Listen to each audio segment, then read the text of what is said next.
தலநீரை கனி அப்பமோடவள் போரி கப்பிய கரிமுகன் அடிவே கற்றிடும் அடியவர் புத்தியில் உரைபவர் கற்பகமன வினை கடித்தேகும் தமும் மதியமும் வைத்திடும் மரன் மகன் மற்பொரு தீரல் போய அதையானை மத்தள வைரனை உத்தமி புதல்வனை மட்டவில் மலர் கொடு பணிவேனே தமிழடவினை முற்படுகிறீர்கள் முற்பட எழுதிய மேலோனே முப்புறம் எழுசிதாட்சிவன் உரை ரதம் அச்சது பொடி செய்த அதிதீரா அத்தியரது கொடு சுப்பிரமணிபடும் அப்புணம் அதன் இடைவமாகி அக்குற மகளுடன் அச்சிறு முருகனை அக்கணவனம் அருள் பெருமா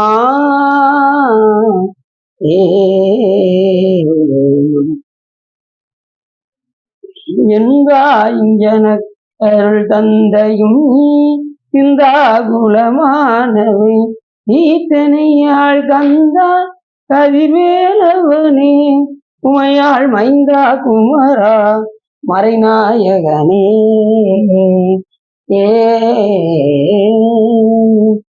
ஒளியர்கோன் பொடித்த புகழியர்கோன் கடல் போற்றி ஆளுவிசை கல்விதப்பில் அணைந்தவையான் அடி போற்றி பாலி திருநாவலூர் வந்தொண்டர் பதம் போற்றி கூலிமொழி திருவாத உரல் திருத்தாள் போற்றி திருச்சிற்றம்பலம்.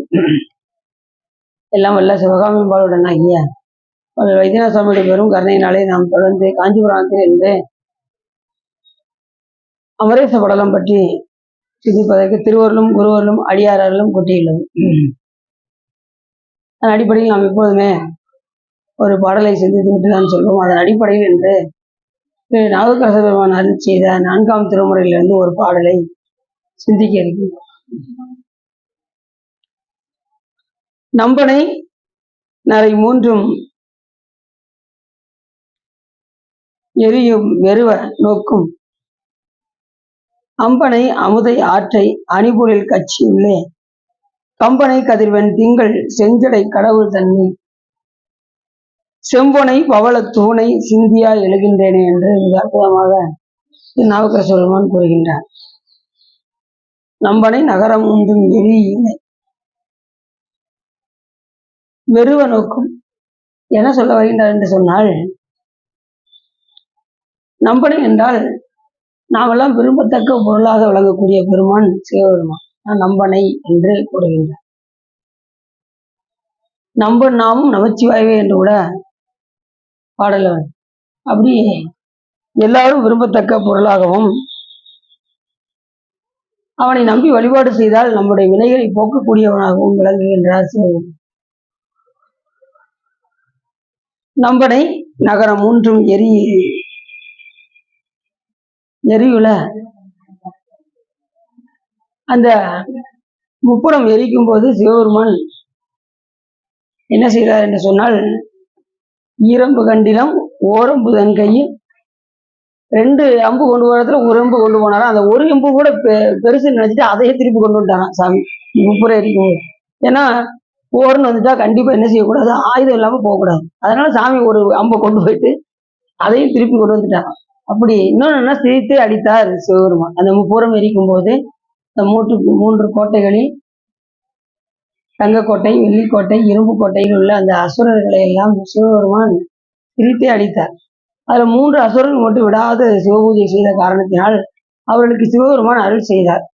3 புறங்கள் எரித்து அன்று 3ருக்கு அருள் செய்தார் என்று அந்த பாடலில் வருகின்றதுனால, அது போல ஞானசம்பந்த பெருமான் சொல்ற மாதிரி இங்கேயும் அவர் என்ன சொல்றாரு அப்படின்னா, சுவாமி எரியுல வெறுவ நோக்கும் அம்பனை அந்த அம்பை கொண்டு போனோம் அமுதை ஆற்றை இந்த எய்தவனை நாடி இருந்தது குருஞான சம்பந்தர். இப்ப நாய்க்கு கூட தெரியுது, கல்லை விட்டு எரிகிறான்னு வச்சுக்கோங்க. நாய் எதோ கல்லை பார்க்குமா எரிஞ்சவனை பார்க்குமா? இப்போ ஒருத்தன் கல்லை விட்டு நாய் எரிகிறான்னு வச்சுக்கோங்களேன், நாய் எதை செய்யும்? கல் நம்ம மேல வந்து விழுந்துருச்சுன்னு சொல்லி கல்லை பார்க்குமா இல்லை எரிஞ்சவனை பார்க்குமா? தெரியாது. அதே போல நம்ம எய்தவனாக விளங்கக்கூடிய சிவபெருமானைத்தான் வழிபாடு செய்யணுமே தவிர நாம இந்த உலகத்துல போய் சுத்தி என்ன செய்யக்கூடாது, இந்த பொருளை சாமி கொடுத்துருக்காருன்னு சொல்லி நம்ம இதிலே போய் என்ன செஞ்சுக்கிட்டு இருக்கோம், உழந்துகிட்டே இருக்கோம். ஆனா கொடுத்தது யாருன்னா சிவபெருமானை மறந்துடும். இது போகங்களை எல்லாம் இறைவன் நமக்கு அனுமதி செய்திருக்கின்றார் என்று உணர்ந்து இதை கொடுத்தவன் யார் என்று அவனை மறந்து நம்ம என்ன செய்யறோம், இதுலயே நம்ம அந்த கல்லையே பார்த்துக்கிட்டு இருக்கோம். அந்த நாய் எப்படி கல், அது கூட அறிவு இருக்கு, நமக்கு கூட அந்த அறிவு இல்லை. அந்த நாய்கிட்ட இருக்கிற அறிவு கூட நம்ம கிட்ட இல்லை. அது கூட இதை பார்த்து ஓடுது. அதே போல இந்த உடம்பு, இந்த உலகம், இதெல்லாம் கொடுத்த இறைவனை நாம் நோக்கி என்ன செய்ய வேண்டும் சொன்னால் அவரை நோக்கி நாம் செல்ல வேண்டும். ஒவ்வொருபடியாக எடுத்து எடுத்து எடுத்து அந்த முன்னவனை முன்னின்று ஒவ்வொரு காரியமும் நாம் செய்தால், நாம் முன்னவனை முன்னின்றால் முடியாத காரியம் ஒன்றும் இல்லை என்று கூறுவதற்கிணங்க முன்னவனை முன்னிறுத்தி எல்லா காரியத்தையும் நாம் செய்ய வேண்டும். இந்த உடம்பு கொடுத்ததை வைத்து, இந்த உலகத்தை கொடுப்பதை வைத்து, தனு கரண புவன போகங்களை எல்லாம் இறைவன் நமக்கு தந்திருக்கின்றார் என்கின்ற அந்த உணர்வோடு நாம வழிபாடு செய்யணும்.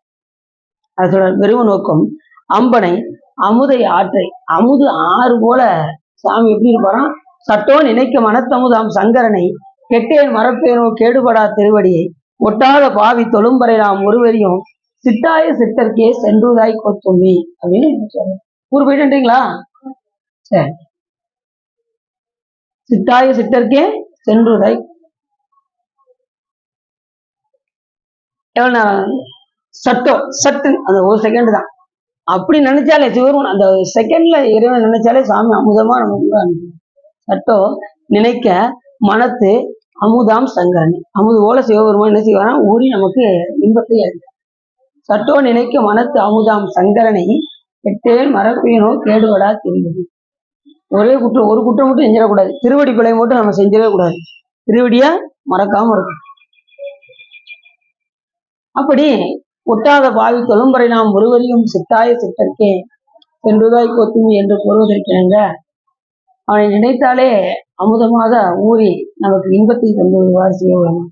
ஆனா நம்ம அவரை நினைக்கணும், அதுலதான் விஷயம் இருக்கு. நினைக்கீங்களா நீங்க சாமியா? எல்லாரும் நினைக்கீங்களா? அரை நிமிஷமாவது முதல்ல நினைக்கிறீங்களா? ஒரு மணி நேரம் நினைக்கிறது விடுங்க, முதல்ல அரை நிமிஷத்துல முதல்ல நினைச்சு பார்க்கணும். 30 செகண்ட் கண்ணை மூடி அந்த இறை சிந்தனையோடு அமர்ந்து உட்காந்து பார்க்கணும். நீங்க ஒரு 1 2 3 4 5 வரைக்கும் நினைப்பு இருக்கும், அடுத்த செகண்டே உலகத்துக்கு போயிடும். ஏன்னா அப்படிப்பட்ட சிந்தனை நம்மளுடைய சிந்தனை. ஏன் அப்படின்னா நம்ம எந்த நேரமும் எதுல இருக்கும், உலகத்திலே இருக்கும். அதனால அந்த சிந்தனை அதிகமா இருக்கு, வேற ஒண்ணு. நீங்க சிவ சிந்தனை அதிகமா இருங்க, இது மறந்துடும். இதுல அதிக கவனம் செலுத்தினா இது விட்டுரும், இதுல அதிக கவனம் செலுத்தினா இது.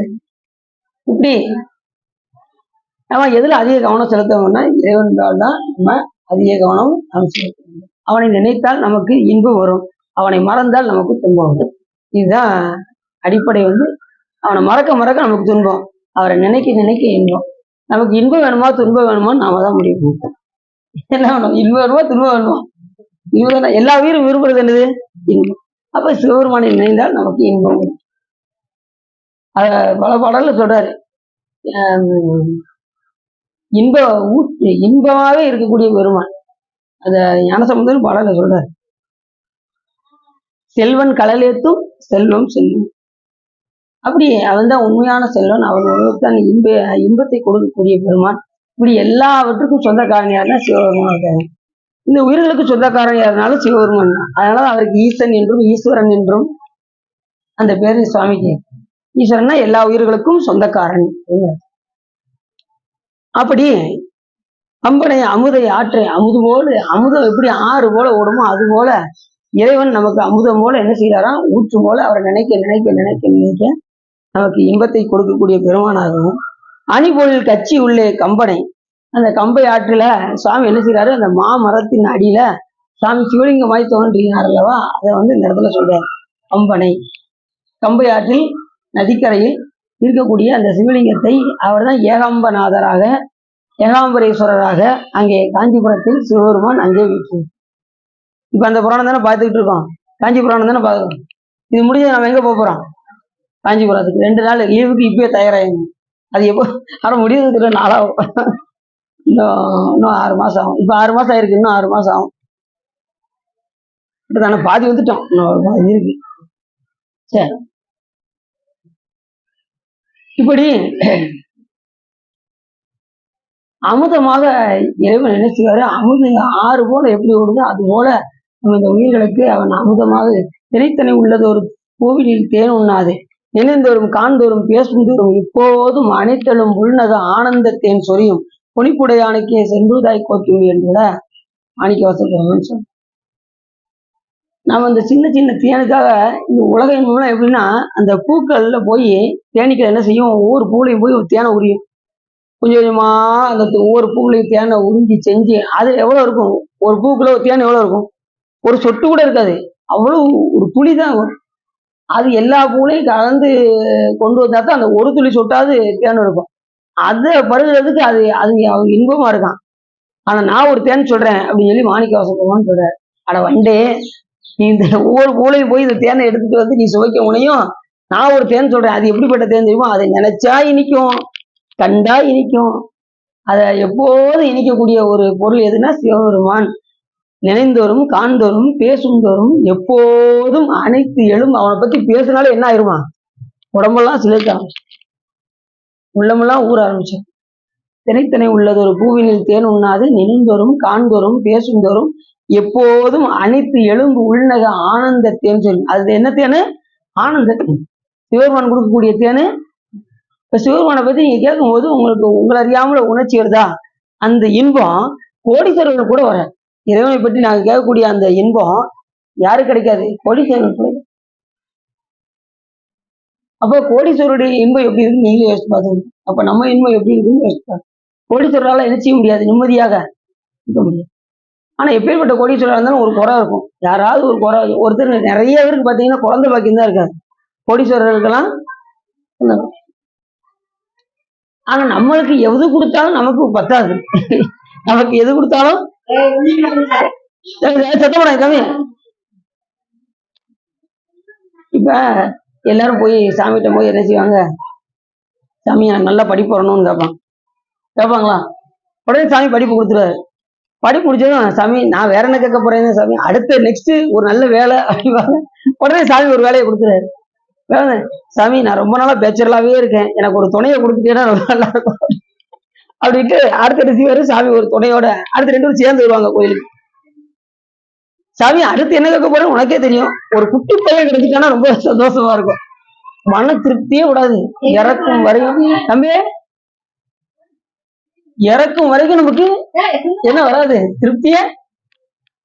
சாமி அடிக்கடி வந்து திரும்ப திரும்ப திரும்ப வந்து சாமி அடுத்த குழந்தை கொடுத்தாச்சு, அது ஏதாவது ஒரு நோய் நொடி இருந்துச்சு உடனே சாமி சாமி அந்த பிள்ளையை எப்படியாவது காப்பாத்து, அதுவும் சாமி ஓகே.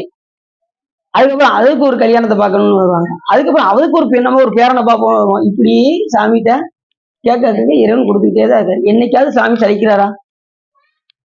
ஆனா நாம என்ன செய்யறோம், இப்ப நம்ம தர்மம் செய்யறவங்களுக்கு கோபம் அதிகமா வருமா.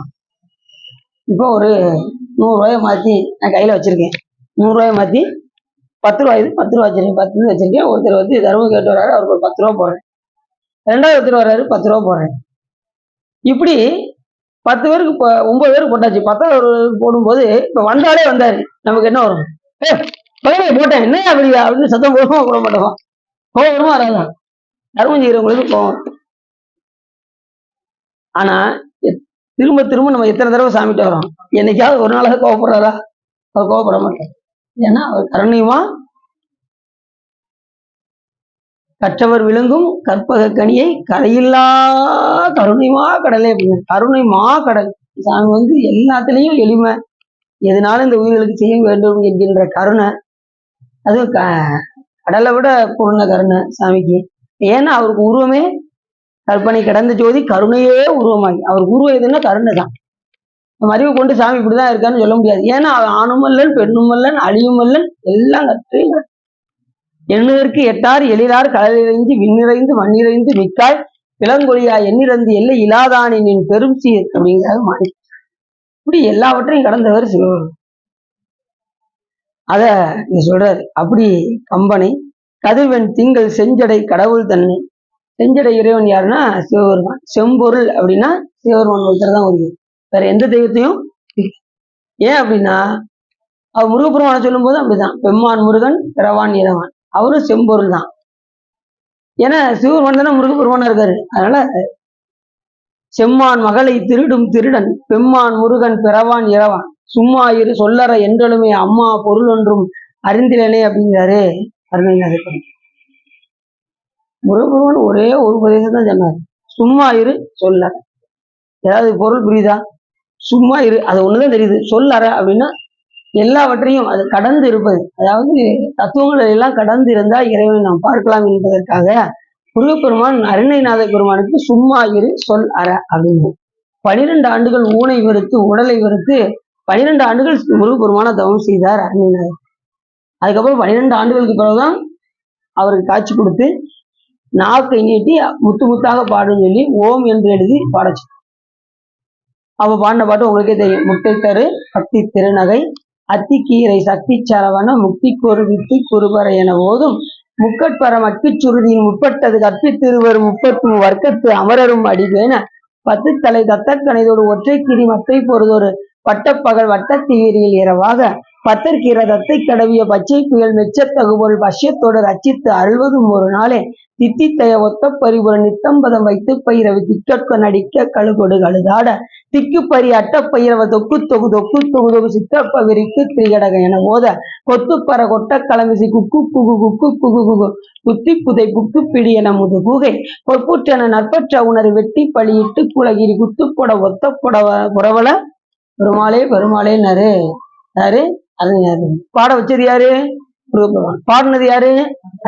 அவருக்குள்ள இருந்து பாட வைப்பதும் பாடியதும் சிவபெருமான் முருகப்பெருமானே பாடினார். அவருக்குள்ள இருந்து நாவத்தை நீட்டி ஓம் என்று எழுதி சுவாமி பாட வச்சு. எல்லாம் அவருடைய கையில தான் இருக்கு, நம்ம கையில ஆகக்கூடிய காரியம் ஒண்ணுமே இல்லை. ஏன்னா ஞானசம்பந்த பெருமானே சொல்றாரு, நாங்க பாடலன்ட்டாரு. பாலனாம் விருத்தனாம் பசுபதி தானாம் பண்டுவம் கூற்றை உதைத்து அடியவர்க்கு அருளும் காலனாம் எனதுரை தனதுரையாகன்றாங்க. நாங்க பாடல சாமி, எங்களுக்குள்ள இருந்து நீங்க தான் பாடுறீங்க. அதனால எல்லா பாடலுமே சிவபெருமான் கொடுத்த பாடல் என்பதை நம்ம மறந்துடக்கூடாது. 12 திருமுறைகளும் சிவபெருமான் கொடுத்த பொக்கிஷம். அதனால அதை எப்படியாவது கம்ப்ளீட் பண்ணிடணும். நீ எதை பாதி படிச்சிட்டீங்களா? இங்க வச்சு பாடினதானா? சரி, 100 பதியம் படிச்சிருக்கீங்களா? இன்னைக்கு படிக்கலையா? நீ நாளைக்கு அங்க வந்தாங்க, நீ கிளாஸுக்கு வந்தாங்க இன்னைக்கு. அப்படி இந்த பாட்டில் சொல்றாரு. அப்படி கம்பனை கதிர்வன் திங்கள் செஞ்சடை கடவுள் தன்னை சிவபெருமானுக்கு தான் செம்பொருள். செம்பொருள் துணிவே சீருடை கடலே செல்வமே சிவபெருமானே ஈசனே உன்னை சிக்கன பிடித்தன் எங்களுக்கு அருள்வது நீ.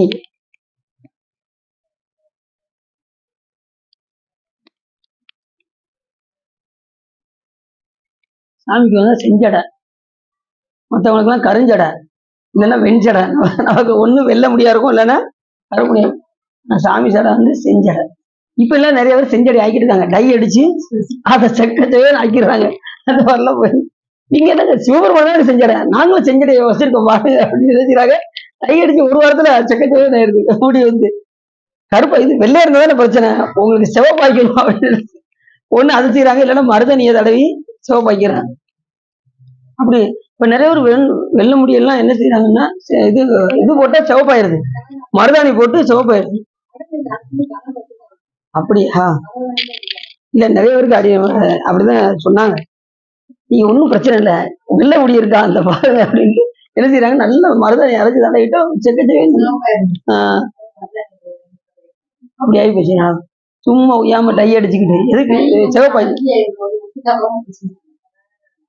சரி, அப்படி செஞ்சடை கடவுள் தன்னை செம்பொனை பவளத்தோனை. சாமி வந்து பவளம் போன்ற சிகப்பா இருப்பார் சிவபெருமான். வெள்ளி வெற்பின் மரகத கொடியுடன் விளங்கும் தெல்லு பேரொளி பவள வெற்பனை இடப்பாகம் கொண்ட கொள்ளு மாமலையாளுடன் கூட வீட்டிருந்த வல்லதாரை முன் கண்டனர் வாக்கின் மன்னவனாம் என்று கூட சேக்கில சாமி சொல்ற. சாமி எப்படி இருப்பாராம்? பவளம்.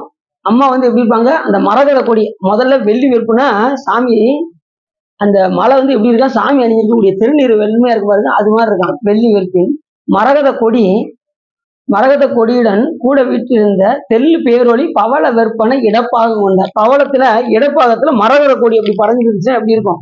சாமி செக்கச்சேன்னு இருப்பாரு, அம்மா பச்சை கலரா இருப்பாங்க. அதுல பவள கொடி வந்து என்ன செய்யுதான் அப்படி சுருண்டு போகுதான். எதுல? அந்த மலையில, பவள வெப்பன மலையில இந்த பச்சை கொடி அப்படி தொலைச்சு உள்ள அப்படி போய் வளர்ந்த அப்படி இருக்கும். அது போல இருக்கானா சாமி. அம்பாளும் சாமி இடப்பாகம் கொள்ளு மாமலையாளுடன் கூட வீட்டிலிருந்த வள்ளலாரை முன் கண்டனர் வாக்கில் மன்னவன் அப்படி இருக்கானா சாமி. அப்படி சொல்லி சொல்றாரு.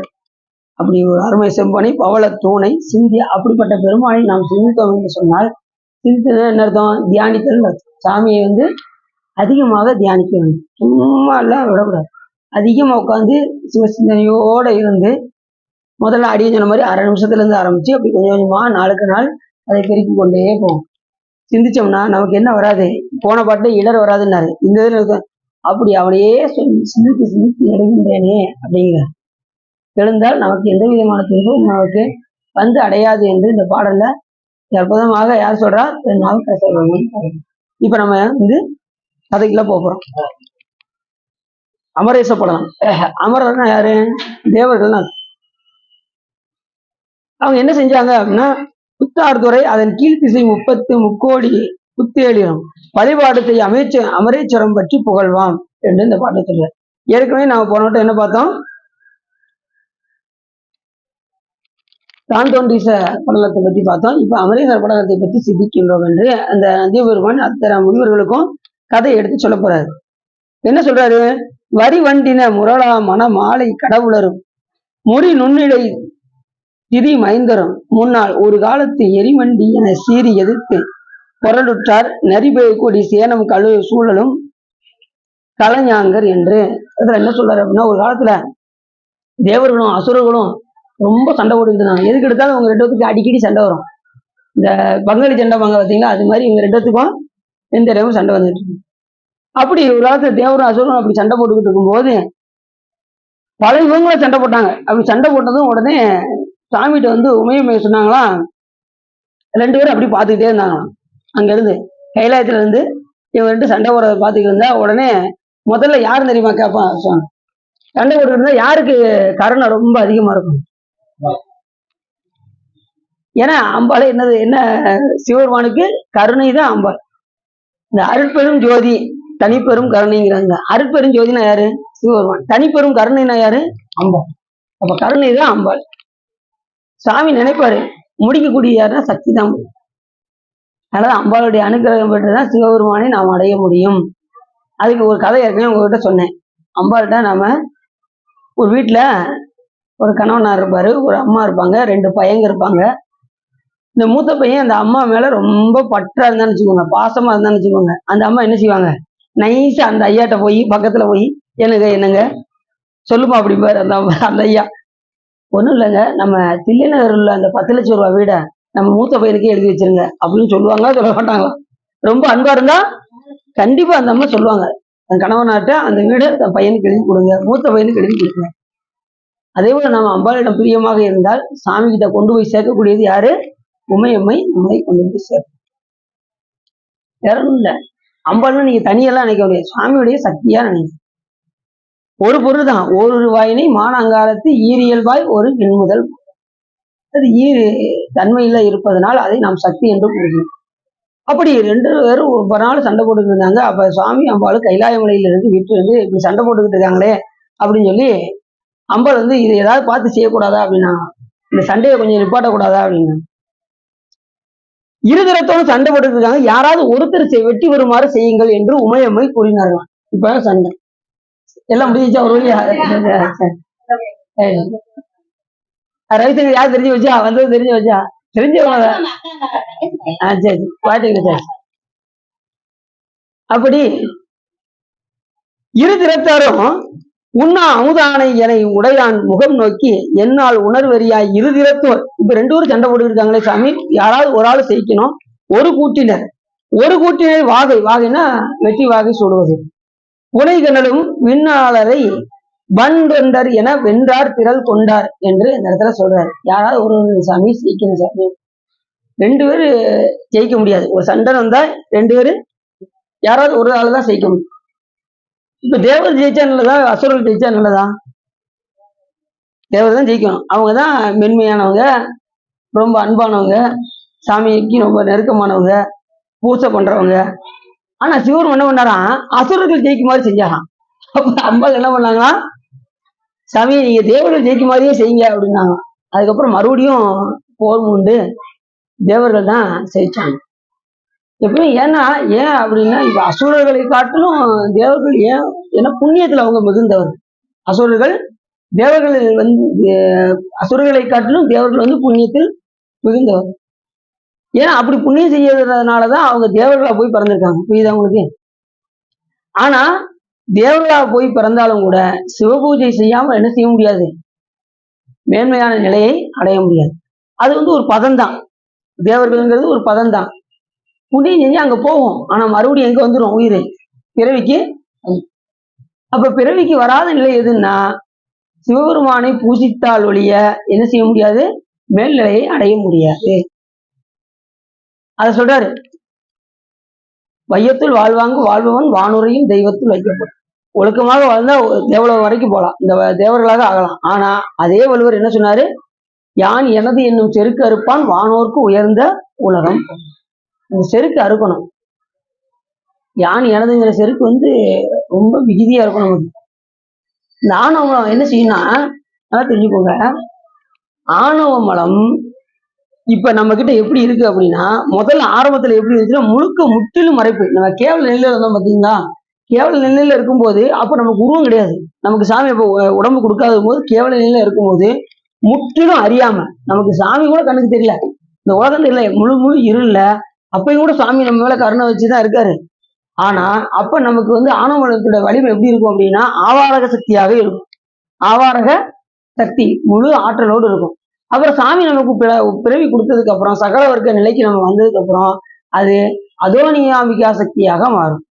அதோடைய ஆற்றல் அதோமியா சக்தியாக மாறும். அது என்ன எப்படின்னா உயர்ந்ததை தாழ்ந்ததாக காட்டும், தாழ்ந்ததை உயர்ந்ததாக காட்டும். ஆனவங்களை எப்படி காட்டும்? இப்ப வாங்க சார், இப்ப சாமி உயர்ந்தவர், ஆனா அவரை காட்டுறாரா? அதை காட்டுதான் நமக்கு உயிர் உலகத்தை தான் காட்டுது, கீழ்த்தன்மையான உலகத்தை காட்டுது. கீழானதை மேலாதாகவும் மேலானதை கீழாதாகவும் காட்டக்கூடியது இந்த ஆணவம். ஆணவமலத்தின் செயல் வந்து அப்படியே முற்றிலும் நமக்கு மறைப்பாக இருக்கும். இப்ப அதுக்கு ஒரு உதாரணம் நம்ம அறிவாளர்கள்லாம் சொல்றாங்க, மீன் என்ன செய்யுமா, மீன் பார்க்கடல்ல இருக்குமா, மீன் பார்க்கடல்ல, பார்க்கடல்ல இருக்கிற மீன் பக்கத்துல இருக்கிற அந்த பூச்சி மீன் இன்னொரு மீனை பிடிச்சி பிடிச்சி சாப்பிட்டுட்டு இருக்குமா. பாலே போதும் அதுக்கு. உயர்ந்ததா இருக்கக்கூடிய பாலை சாப்பிட்றதை விட்டுவிட்டு இருக்கிற பூச்சியும் பெரிய சின்ன சின்ன மீன்களையும் பிடிச்சி சாப்பிட்டா அது நல்லதா? அது போலதான் நம்ம இப்ப இருக்கோமா இந்த உலகத்துல. உயர்ந்த பொருளாகி சிவபெருமானை விட்டுட்டு இந்த பந்தத்துல மாட்டிக்கிட்டு நாம படுற பாடு, அந்த சின்ன சின்ன பூச்சிகளையும் மீனையும் சாப்பிடுறது போல நாம என்ன செஞ்சுட்டு இருக்கோம் இந்த உலகத்துல உழந்துகிட்டு இருக்கோம் அப்படிங்கிற. ஒருத்தன் வெள்ளத்துல போய் நடுவில் நின்றுக்கிட்டு நான் வறண்டு போய் இருக்கு அப்படின்னு சொன்னா எப்படி இருக்கும்? அப்ப அவனை என்ன சொல்லுங்க பார்ப்போம். அது மாதிரி வெள்ளம் போல சிவபெருமான் இருக்காரு, அவர் இன்பத்தை பருகிறத விட்டுட்டு இந்த உலக இன்பம் தான் பெருசுன்னு சொல்லி நம்ம என்ன செய்யறோம், நான் வறண்டு போய் கிடக்கும். என்ன இவ்வளவுதானா, இவ்வளவுதானா, நீங்க இந்த உலகத்துல என்னதான் அழுவீங்க, இவ்வளவுதானான்னு தான் சொல்லுவீங்க. முழு இன்பம் உங்களால பெற முடியாது. சிவபெருமான் கொடுக்கக்கூடிய இன்பம் ஒண்ணுதான் முழு இன்பமே தவிர மற்ற இன்பம் எல்லாம் முழு இன்பம் கிடையாது. ஈசனே ஆக்குவதும் ஆக்கி அழிப்பதும் தானால் நான் நோக்குவதின் யான் பெற்ற இன்பம் பெருகை வையகம் தான் பற்றி நின்ற மறைப்பொருள் சொல்லி ஊன் பற்றப்பட்ட உணர்வுறும் மந்திரம் தான் பற்ற தலைப்படும் ஆகும். அப்படி சொல்றாங்க நம்ம வரலாறு. ஆனவங்களும் அதனுடைய வீழ்ச்சி வந்து அவ்வளவு இதா இருக்கும், முற்றிலும் மறைப்பா இருக்கும். சரி, இந்த உயிர் வந்து ஆணவத்தை பட்டுச்சா அப்படின்னா, உயிர் வந்து ஆணவத்தை போய் பற்றுமா? அறிவுடைய பொருள் உயிர், அதுவா போய் எதுக்கையும் ஆணவத்தை போய் பற்றுமா? பற்றுவதற்கான வாய்ப்பு கிடையாது. ஏன்னா இதுக்கு அறிவு இருக்கு, அது போய் சேர்ந்தோம்னா நமக்கு சுத்தமா நமக்கு அறியாமையை கொடுக்கும்னு சொல்லி நமக்கு தெரியும், அது போய் பற்றல. சரி, அது இது வந்து பற்றுமா அப்படின்னாலும் பற்றல. இதுக்கு இந்த உயிருடைய குற்றமா இருக்கு. இந்த ஆணவமலம் எப்படி இருக்கு, செம்புல கல்வி எப்படி ஒட்டியே இருக்கோ அதே போல நம்ம பிறவிக்கு வராத போது நம்ம எப்ப உயிர் இருக்கோ அப்பயே இந்த ஆணவமலமும் நம்ம கூடயே என்ன செய்யுது இருக்கு. புரியுதா உங்களுக்கு? செம்புல கல்வி எப்படி இருக்கோ அது போல சேர்ந்து. அப்ப இந்த ஆணவனுடைய வீழ்ச்சியை என்ன செய்ய முடியும் அப்படின்னா, ஆற்றலை குறைக்க முடியும் இறைவனால. அதோடைய சக்தியை குறைக்க, அதை நீக்க முடியும், நீக்கிறது இறைவனால முடியும். அதை அழிக்க என்ன செய்ய முடியாது, இறைவனை நினைச்சாலும் முடியாது. ஆணவம் நித்த பொருள், ஆணவம் நித்த பொருள், இறைவன் நித்த பொருள், இந்த உயிர்களும் நித்த பொருள். பதி பசு பாசம் இந்த மூன்றும் நித்த பொருள், அதை மறந்துடக்கூடாது.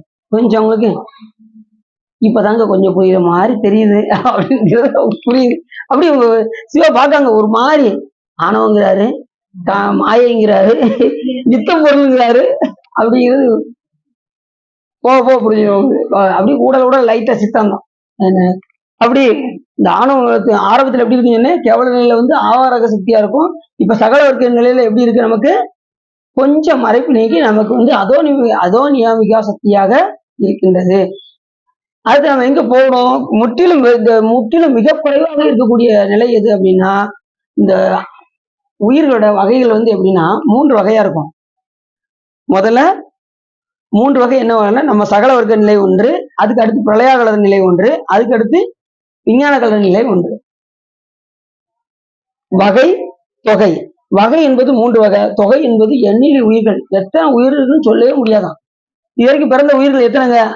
நீங்க அதை சொல்லுங்க, நான் வந்து எத்தனை பேர் இருக்காங்கன்னு நான் சொல்றேன் அப்படின்னோம்னா, ஏன்னா எத்தனை பேர் பிறந்திருக்காங்கன்னு நம்ம சொல்ல முடியாது. இது வரைக்கும் எத்தனை உயிர்கள் இன்னும் தோன்றி இருக்குன்னு நம்மளால சொல்ல முடியாது. இன்னும் எத்தனையோ உயிர்கள் வந்து இன்னும் பிறவிக்கே வராத உயிர்கள்லாம் இருக்கு. அத்தனை கோடி ஆன்மாக்கள் இருந்துகிட்டே தான் இருக்கு.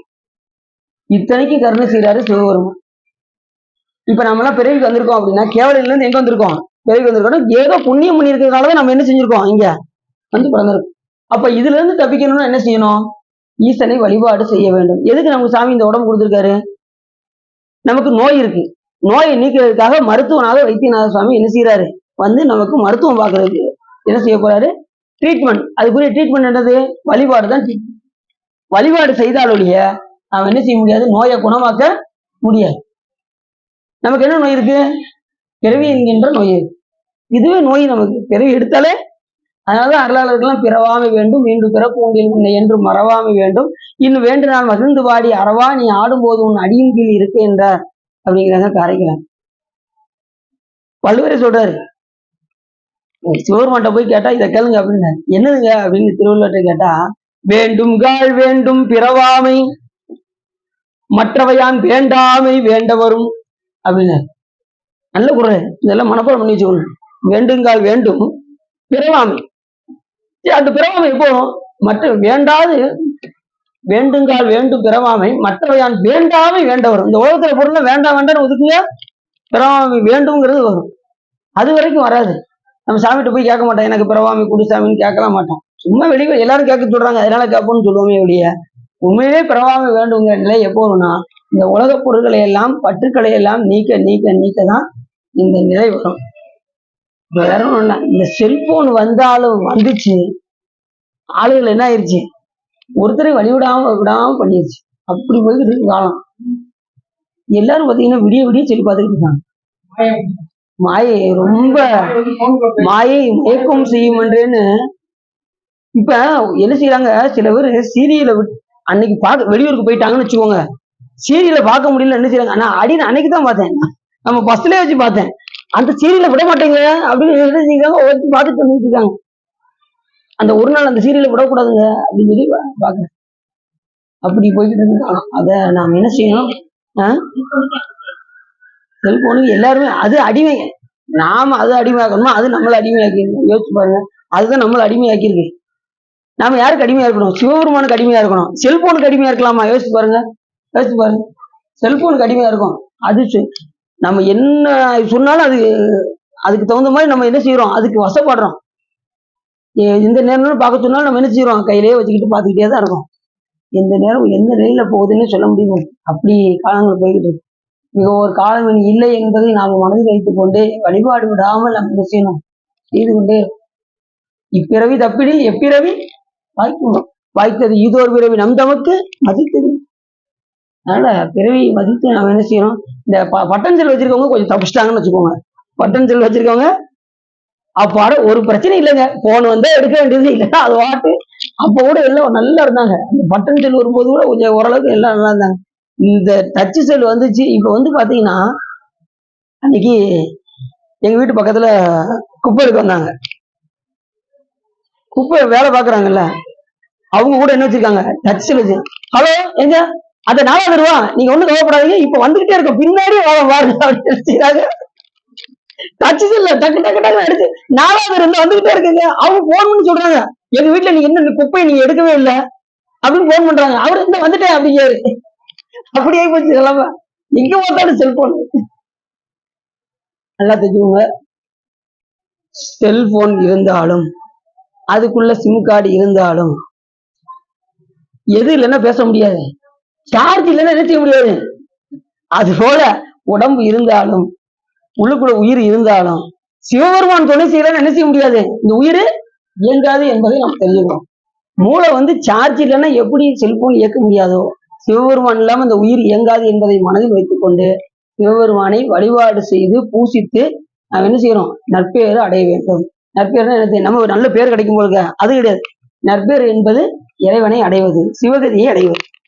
அதே ஏற்கனவே உங்கள்கிட்ட சொன்னேன்ல, இறைவனை அடைவதற்கு விருப்பு நமக்கு ரொம்ப அவசியம், நமக்கு தேவை. வாழ்வாவது மாயும் மண்ணாவது திண்ணம், வாழ்வோவது பிறை. அதனால எப்படி ஒரு நாள் பிறந்த ஒரு நாள் இறக்க போறோம். இறக்குறதுக்கு முன்னாடி என்ன செஞ்சிடணும், ஈசனை வழிபாடு செய்து உயிரிக்கூடிய வழியை நாம் பார்த்து விட வேண்டும். அப்படி சொல்றாரு. ஆணவ மூலத்தை பத்தி சொல்லணும்னா சொல்லிக்கிட்டே இருக்கலாம், அவ்வளவு விஷயங்கள் இருக்கு. ஆணவ மூலம் என்னென்ன நிலையிலாம் நமக்கு. இப்ப ஆணவ மூலம் என்ன செய்யும், ஒரு ஆளை போய் ஒரு இருட்டு அறையில போய் இப்ப ஒரு புஸ்தகத்தை எடுத்துட்டு வாப்பா அப்படின்னா உள்ள போய் எப்படி வருவாரு. ஒரே இருட்டா இருக்குங்க, சொல்லார சொல்ல மாட்டாராம். இருள் தன்னை காட்டும். இருள் என்ன செய்யும், தன்னை காட்டும். இருட்டு அப்படின்னு சொல்லி காட்டும். ஆனா இந்த ஆணவ மூலம் என்ன செய்யாது, தன்னையும் காட்டாது. ஒருத்தர் போய் ஏன் உங்களுக்கு ஆணவமலம் ரொம்ப இருக்காங்க அப்படின்னு வச்சுக்கோங்க, அடிக்க வந்துடுவாரு. ஆற பாத்திரம் ஆணவமலம் இருக்குன்னு சொல்றாரு. சொல்லுவாங்களே சொல்ல மாட்டாங்க. அது தன்னையும் காட்ட. அப்படி ஆணவமலம் மிகுதியாக எல்லாத்தையும் இருக்கு. எல்லாத்தையும் இருக்க போய் தான் நம்ம இங்க பிறவில இருக்கு. அதோடைய தாக்கம் குறைகிறதுங்கிறது எப்ப நமக்கு தெரியும்னா, சாமி மேல நம்ம எந்த அளவுக்கு நம்ம வழிபாடு செய்யறோமோ அந்த அளவுக்கு அதனுடைய தாக்கங்கள் குறைஞ்சிருக்கும். அப்படி வழிபாடு பண்ணலைன்னா மிகுதியாக இருக்கும். அதை குறைப்பதற்கு ஒவ்வொரு பிறவியா கொடுத்து கொடுத்து கொடுத்து நம்ம என்ன செய்யறாரு சாமி, அதோடைய வீரியத்தை கொஞ்சம் கொஞ்சமா ஆற்றலை குறைச்சிக்கிட்டே வருது. எப்படி முழு பவர்ல உள்ளது கொஞ்சமா சார்ஜ் ஆகி கொண்டு வந்து இந்த டியூப்லைட்டை சொருகி பிரகாசமா எரியுதோ, அது போல நம்மளை பிரகாசிக்க செய்வார் சிவபெருமான். கொஞ்சம் கொஞ்சமாக ஒவ்வொரு பிறவியிலேயாவும் நம்ம இந்த ஆணவமலத்தை கழுவி கழுவி கழுவி கழுவி அதை சொல்றாரு. அத்தா உன் அடியேனை அன்பாலாத்தை அருள் நோக்கி தீர்த்த நீராட்டி கொண்டாய்.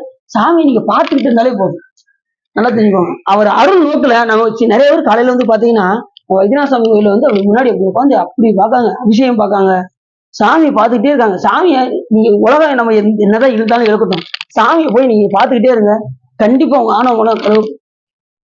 அருள் நோக்கில் தீர்த்த நீராட்டி கொண்டாய். சாமியுடைய அருள் பார்வைப்பட்டுச்சுன்னா நம்ம கிட்ட என்ன இருக்கும், ஆணவம் கண்டிப்பாக கழுவப்படும். சிவாவோட சொன்ன, நான் இப்ப சாமி காசியில போய் உட்காந்துடலான்னு பாக்கேன் அப்படிங்கிறார் சிவா. அந்த அளவுக்கு வாழ்க்கையை வெறுத்து போய் உட்காந்துருக்கேன் அவர். ஏன்னா அந்த அளவுக்கு சாமி அவர்கிட்ட உலகப்பட்டுறது கொஞ்சம் கொஞ்சமா நீக்கிறேன். பற்ற நீக்கி சாமி மேல அன்பு மிகுதியாக வரும்படி சுவாமி செய்யறார். அவர் பார்த்துட்டே இருந்தாலே போதும் அப்படிங்கிறாரு. அதே மாதிரிதான் சொல்றேன், சாமியை பார்த்துட்டே இருந்தாலே உலக வெறுப்பும் உடல் வெறுப்பும் உள்ளத்திலக மல வெறுப்பும் எல்லாம் தன் தாழ்வை சொக்கனாதான் அவர்கிட்ட சரண்டர் பண்ணிட்டு சாமி அவரை பார்த்துக்கிட்டே இருங்க, எல்லா விதமான நலன்களும் நமக்கு கிடைக்கும். சாமி பார்க்கலாம்ல, ஏதாவது ரூபா கொடுக்கணுமா சாமிக்கு, இல்ல கோயில ஏதாவது உண்டியில போட்டாதான் சாமி காட்சி கொடுப்பாரு அப்படிலாம் இல்லை.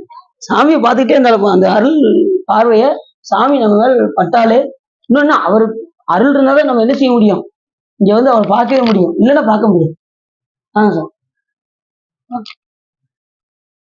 அதான் அருள் நோக்கி தீர்த்த நீராட்டி கொண்டாய் அருள் நோக்கி தீர்த்த நீராட்டி கொண்டாய். எத்தனை அரிய நீ எளியான என்னை ஆண்டு கொண்டு இறங்கி என்று கொண்டாய். பித்தனேன் பேதையேன் பேயேன் நாயேன் பிழைத்தனர்கள் எத்தனையும் பொறுத்தா என்று இத்தனையும் என் வரமோ ஐயா ஐயோ என் பெருமான் திருக்கருணை இருந்தவாறே அப்படிங்கிறது. இல்ல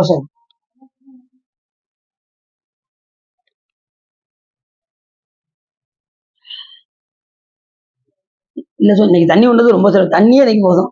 நீ கூட அந்த அளவுக்கு தண்ணி தகுந்த ரொம்ப இருக்கு வெயில்.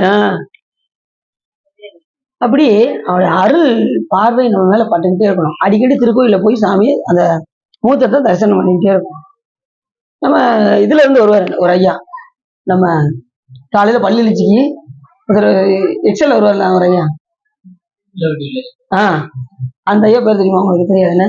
அவர் டெய்லி தினசரி போய் காலையில போய் பள்ளி எழுச்சியில அவர் சாமிக்கு முன்னாடி போய் உட்காந்துருவாரு, அபிஷேகம் தான் பார்ப்பாரு, வெளியில வருவாரு, அடியனை பார்ப்பாரு. சரவணா சாமி என்ன முடியாத கோலத்துல இருக்காரு, அவ்வளவு முகம் தெரியுது அப்படிம்பாரு. அடிக்கடி போய் பார்த்து சொல்ல, முதல்ல என்ன சொன்னாரு, இந்த கும்பாயத்துக்கு முன்னாடி 5 முகம் தெரியுது அப்படிங்க. அப்புறம் இப்ப வந்து இப்ப போய் பார்த்துட்டு சொல்றாரு, எதுவும் முடியாத அளவுக்கு முகம் தெரியுது. இப்படி சொன்னா, உங்களுக்கு கணக்கில்லா திரு கோலம் நீ வந்து காட்டி நாய் கழுப்புன்றேன்னு உங்களுக்கு அத்தனை கோலத்தை உங்களுக்கு சாமி காட்டுறாரு. அந்த அளவுக்கு உங்க தவம் இருக்கு. அதனால சாமி உங்களுக்கு கொடுக்குறாரு அப்படின்னு. ஏன் அப்படின்னா இன்னும் 48 நாளைக்கு சுவாமி அப்படிதான் காட்சி கொடுப்பாரு.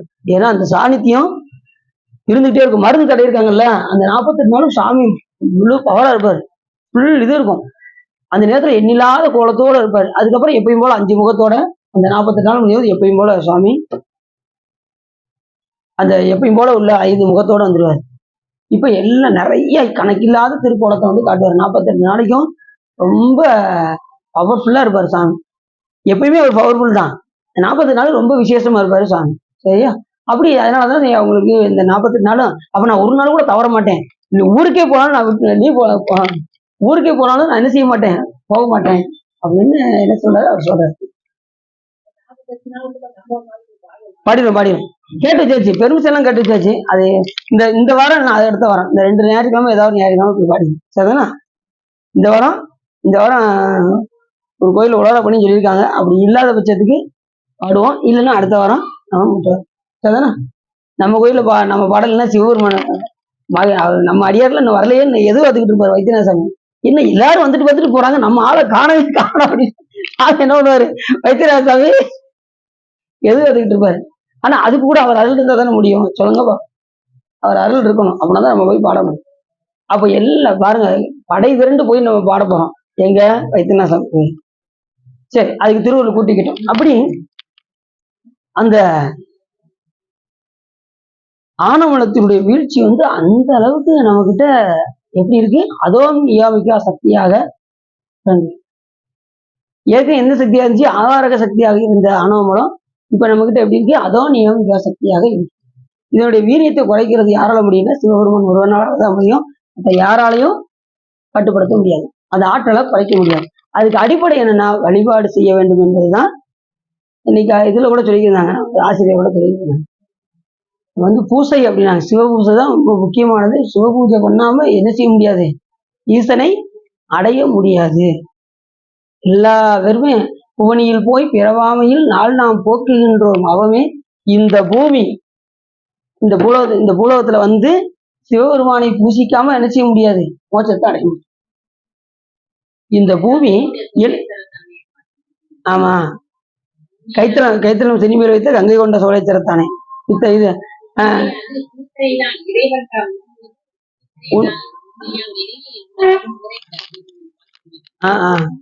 சத்தியங்கனையா தங்கள் வைத்த தயாவின் 100,000 கூறிட்டு அத்திலங்கூர் கூறு உங்கள் வைத்த அமர்வுலக அழிக்கும் நீ பெருமை. அதான் எதுனாலும் பூசையில பெறலாம்.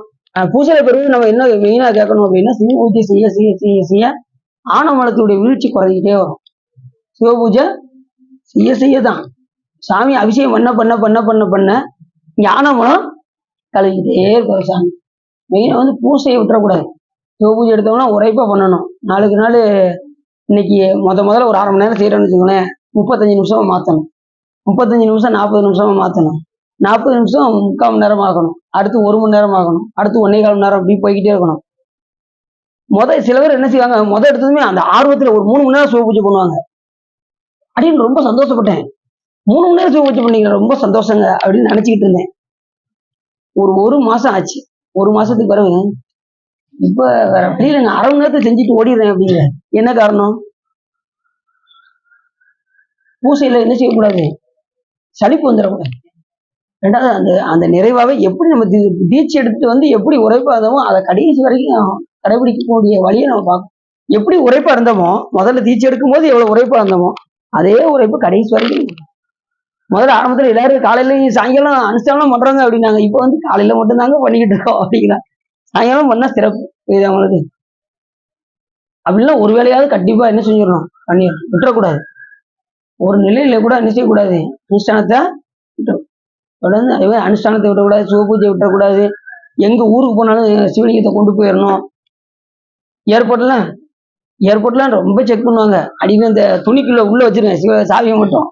அது வந்து அதுல மட்டும் காட்டாது, மற்ற எது வச்சிருந்தாலும் காட்டிடும். எப்பயுமே ஏர்போர்ட்ல போனோம்னு வச்சுக்கோங்க, நம்மள தனியா ஒரு ரூம் கூப்பிடுவாங்க. ஏன்னா மணி பூரா மெட்டல்ஸா இருக்குமா, அதுக்காக அடிச்சுக்கிட்டே இருக்கும். அடிப்பாங்க, முன்னாடியே போவோம், இப்படி கை கட்டிட்டு போகணும். ரூமுக்குள்ள எல்லாம் எடுத்து காமி அப்படிப்பாங்க.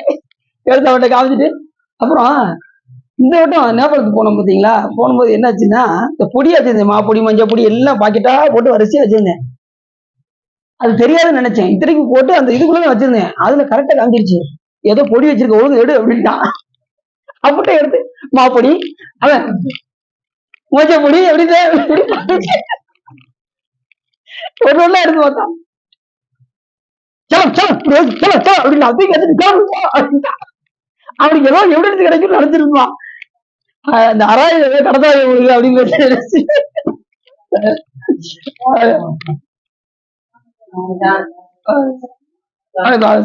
நீங்க லீவ் போட்டீங்களா? ஆமா, இதுக்காக போட்டீங்களோ? சரி சரி. எடுத்து செல்ல கிளம்பு அப்படின்ட்டான். அந்த அளவுக்கு ரொம்ப இதா இருந்துச்சு. அப்படி சிவபெருமான் என்ன பண்ணாரா, தேவர்கள் ஜெயிக்குமாறு சிவபெருமான் செய்தார். அசுரர்கள் தோற்றார்கள், தேவர்கள் ஜெயித்தார். அப்பொழுது ஆளுக்கு என்ன பண்ணா, அச்சோ என் தாண்மை திறம் ஆறு கூறுவர் என்றான உடனே தேவர்கள் ஜெயிச்சது இந்திரனுக்கு என்ன வந்துருச்சான், நம்மளாலதான் ஆச்சு அப்படிங்கிற ஒரு ஆணவ மலம் வந்துச்சு. அதான் இப்ப சொன்ன பார்த்தீங்களா, ஆணவத்தினுடைய வீழ்ச்சி எப்படி இருக்கும், அதோனிய சக்தியாக இருக்கும். அப்படி நம்மளாலதான் ஆச்சு அப்படிங்கிற உணர்வு அவனுக்கு வந்தது. அடுத்து ஈசான மலர்வன் அவன் தன்னை நாராயணன் என்ன பண்ணாரா, நம்மளாலதான் ஆச்சு அப்படின்னு அவர் ஒரு சொல்றாரு. பிரம்மா உருவாக்க நம்மளாலதான் ஆச்சு அப்படின்னு சொல்லி இப்படி தேவர்கள் எல்லாம் அவரவர்களுக்கு ஒரு தன்முனைப்பு வந்தது.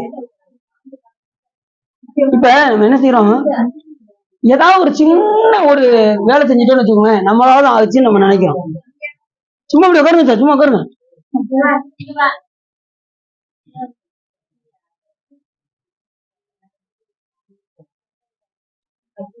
இப்ப நாங்க இது இந்த தில்லைவாழ் அந்த அடியாருக்கு வடியன் பாட்டு, தில்லைவாழர் பாட்டு ஒப்பிக்கிறதுக்கு நம்ம கோயில்ல வச்சிருக்கீங்க. சார், தில்லைவாழர் பாட்டு ஒப்பிக்கிறதுக்கு இது டெஸ்ட் வச்சிருந்தாங்க. அடியெல்லாம் போய் கலந்துக்கிட்டேன். முதல்ல ஒரு அம்மா பாடினாங்க, கொஞ்சம் திணறிட்டாங்க. ரெண்டாவது ஒருத்தவங்க போய் பாடினாங்க. ஆனா எப்படியோ திணறிதானே பாடிட்டாங்க, அது வேற விஷயம். பாடினதும் நான் அடியை கடைசி தான் கூப்பிட்டாங்க. நான் அடின்னு முதல்ல போய் பாடல. இந்த அம்மா சொன்னாங்க, எப்படி பாத்தீங்களா, சூப்பரா பண்ணீங்க, அருமையா பண்ணீங்க சார், உங்களுக்கு தான் ஃபர்ஸ்ட் பிரைஸ் அப்படின்னு. கடைசியா எல்லாம் முடிச்சுட்டு இனி மறந்துட்டாங்க, என் பேரை வாசிக்கவே இல்லை. அதுக்கப்புறம் சரி நமக்கு நம்மளை கூப்பிடட்டாலும் பரவாயில்ல அப்படின்னு நினைச்சேன். அதுக்கப்புறம் பரிசு கொடுக்கறதுக்குலாம் ஆரம்பிச்சிட்டாங்க. அந்த அம்மாவுக்கு தான் ஃபர்ஸ்ட் பிரைஸ் கொடுக்கறதுக்கு ரெடியா இருந்தாங்க. அதுக்கப்புறம் கடைசியா உங்க பேர் விட்டுருச்சு சரவணன் எங்க அப்படின்னாங்க. கடைசி கடைசி அடியை கூப்பிட்டாங்க. சோ அவங்க பேர் விட்டு போச்சு, நீங்க என்ன நீங்க சொல்ல வேண்டாமா அப்படின்னாங்க. இல்ல சார் இருக்கட்டும், நீங்க சொன்னா நான் வந்து பாட போறேன், இல்லன்னா இருக்க போறேன் அப்படின்னேன். அதுக்கப்புறம் கடைசி நேரத்துல போய் பண்ணோட பாடிட்டேன். பாடி முடிச்சதும் ஃபர்ஸ்ட் பிரைஸ் அடின்னு கொடுத்தாங்க. இவ்வளவு புக்கு ஃபர்ஸ்ட் பிரைஸ்க்கு இவ்வளவு புக்கு கொடுத்தாங்க. அப்படி ஒவ்வொரு இதுலயும் இந்த 10 வருஷமா நடத்துறதுல பிரைஸ் வாங்கி வீடு முழுக்க புக்கா தான் இருக்கு சாமி திருவரால. ஏன்னா அதாவது என்ன சொன்னா, கொஞ்சம் நம்ம வந்து நம்மளாலதான் ஆகுதுங்கிற நினைப்பு வந்ததுமே சாமி என்ன செய்யற, அடுத்த நிமிஷமே மாத்திராரு பார்த்தீங்களா. அது மாதிரி நமக்கு அந்த நினைப்பு வந்து என்ன செய்யக்கூடாது, வந்துடக்கூடாது. சிறிதளவு கூட நமக்கு என்ன வந்துடக்கூடாது, நம்மளாலதான் ஆகுது, நாம தான் நிறைய படிக்கிறோம் அப்படிங்கிற ஆணவம் நம்ம கிட்ட வந்துடும். அதுதான் நான் அவங்கள தாழ்த்தல. ஆனா அவங்க அப்படி நினைச்சாங்க. அடுத்த நிமிஷமே சாமி என்ன பண்றாரு, அடியை கூட்டு பாட வச்சிட்டாரு இந்த இடத்துல. அவங்களுக்கு அதே மாதிரி எந்த நிலையிலையும் நாம பாடினாலும் எவ்வளவு பண்ணாலும் நம்ம கிட்ட என்ன வரணும், தன்னடக்கம் ரொம்ப வரணும். நான் எங்க பாடுறேன், சாமி பாட வைக்கிறாரு பாடுறேன், நம்ம கையில எல்லாம் ஈசன் செயல் அப்படின்னே போகணும். எத்தனை நானு 10 திருமுறை கம்ப்ளீட் பண்ணிட்டேன் திரும்ப உங்களுக்கு அப்படிங்கிறத என்ன ஆயிரும், ஆனா உங்களை நமக்கு வந்துருந்தேன். ஆனா அவங்கள ரொம்ப தன்னடக்கத்தோட வெளியிலே சொல்லல, அடிக்க கேட்டதுக்கு அப்புறம் தான் சொன்னாங்க 10 திருமுறை முடிச்சுட்டு 11வது தடவை ஆரம்பிச்சுட்டேன் சார் அப்படின்னு. இதுதான் தன்னடக்கம், எப்படி இருக்கணும். சில பேர் அது கூட சொல்றதே இல்லை, அது பாடிக்கிட்டே இருக்காங்க. ரொம்ப சந்தோஷம். ரெண்டாவது இன்னொன்னா எதுக்காக சொல்றோம்னா, அது மாதிரி அதை பார்த்து 4 பேர் பாடுவாங்கல்ல, அதுக்காக தான். சரி 10 திருமுறை கம்ப்ளீட் பண்ணியாச்சுன்னா 11ஆவது திரும்ப ஆரம்பிச்சாச்சுன்னா அப்ப நம்மளும் பாடணும். இப்ப அடியனுக்கே அந்த உரைப்பு வந்துருச்சு. இப்ப வேலை இருந்தாலும் நம்ம படிப்போம்னு சொல்லி 5 தான் பாடியிருக்கேன், அதுக்கப்புறம் பாடவே முடிய மாட்டேங்குது. வேலை இல்லாத நேரத்துல படிப்புன்னு பார்த்தா அது நிறைய வேலை வந்துருது.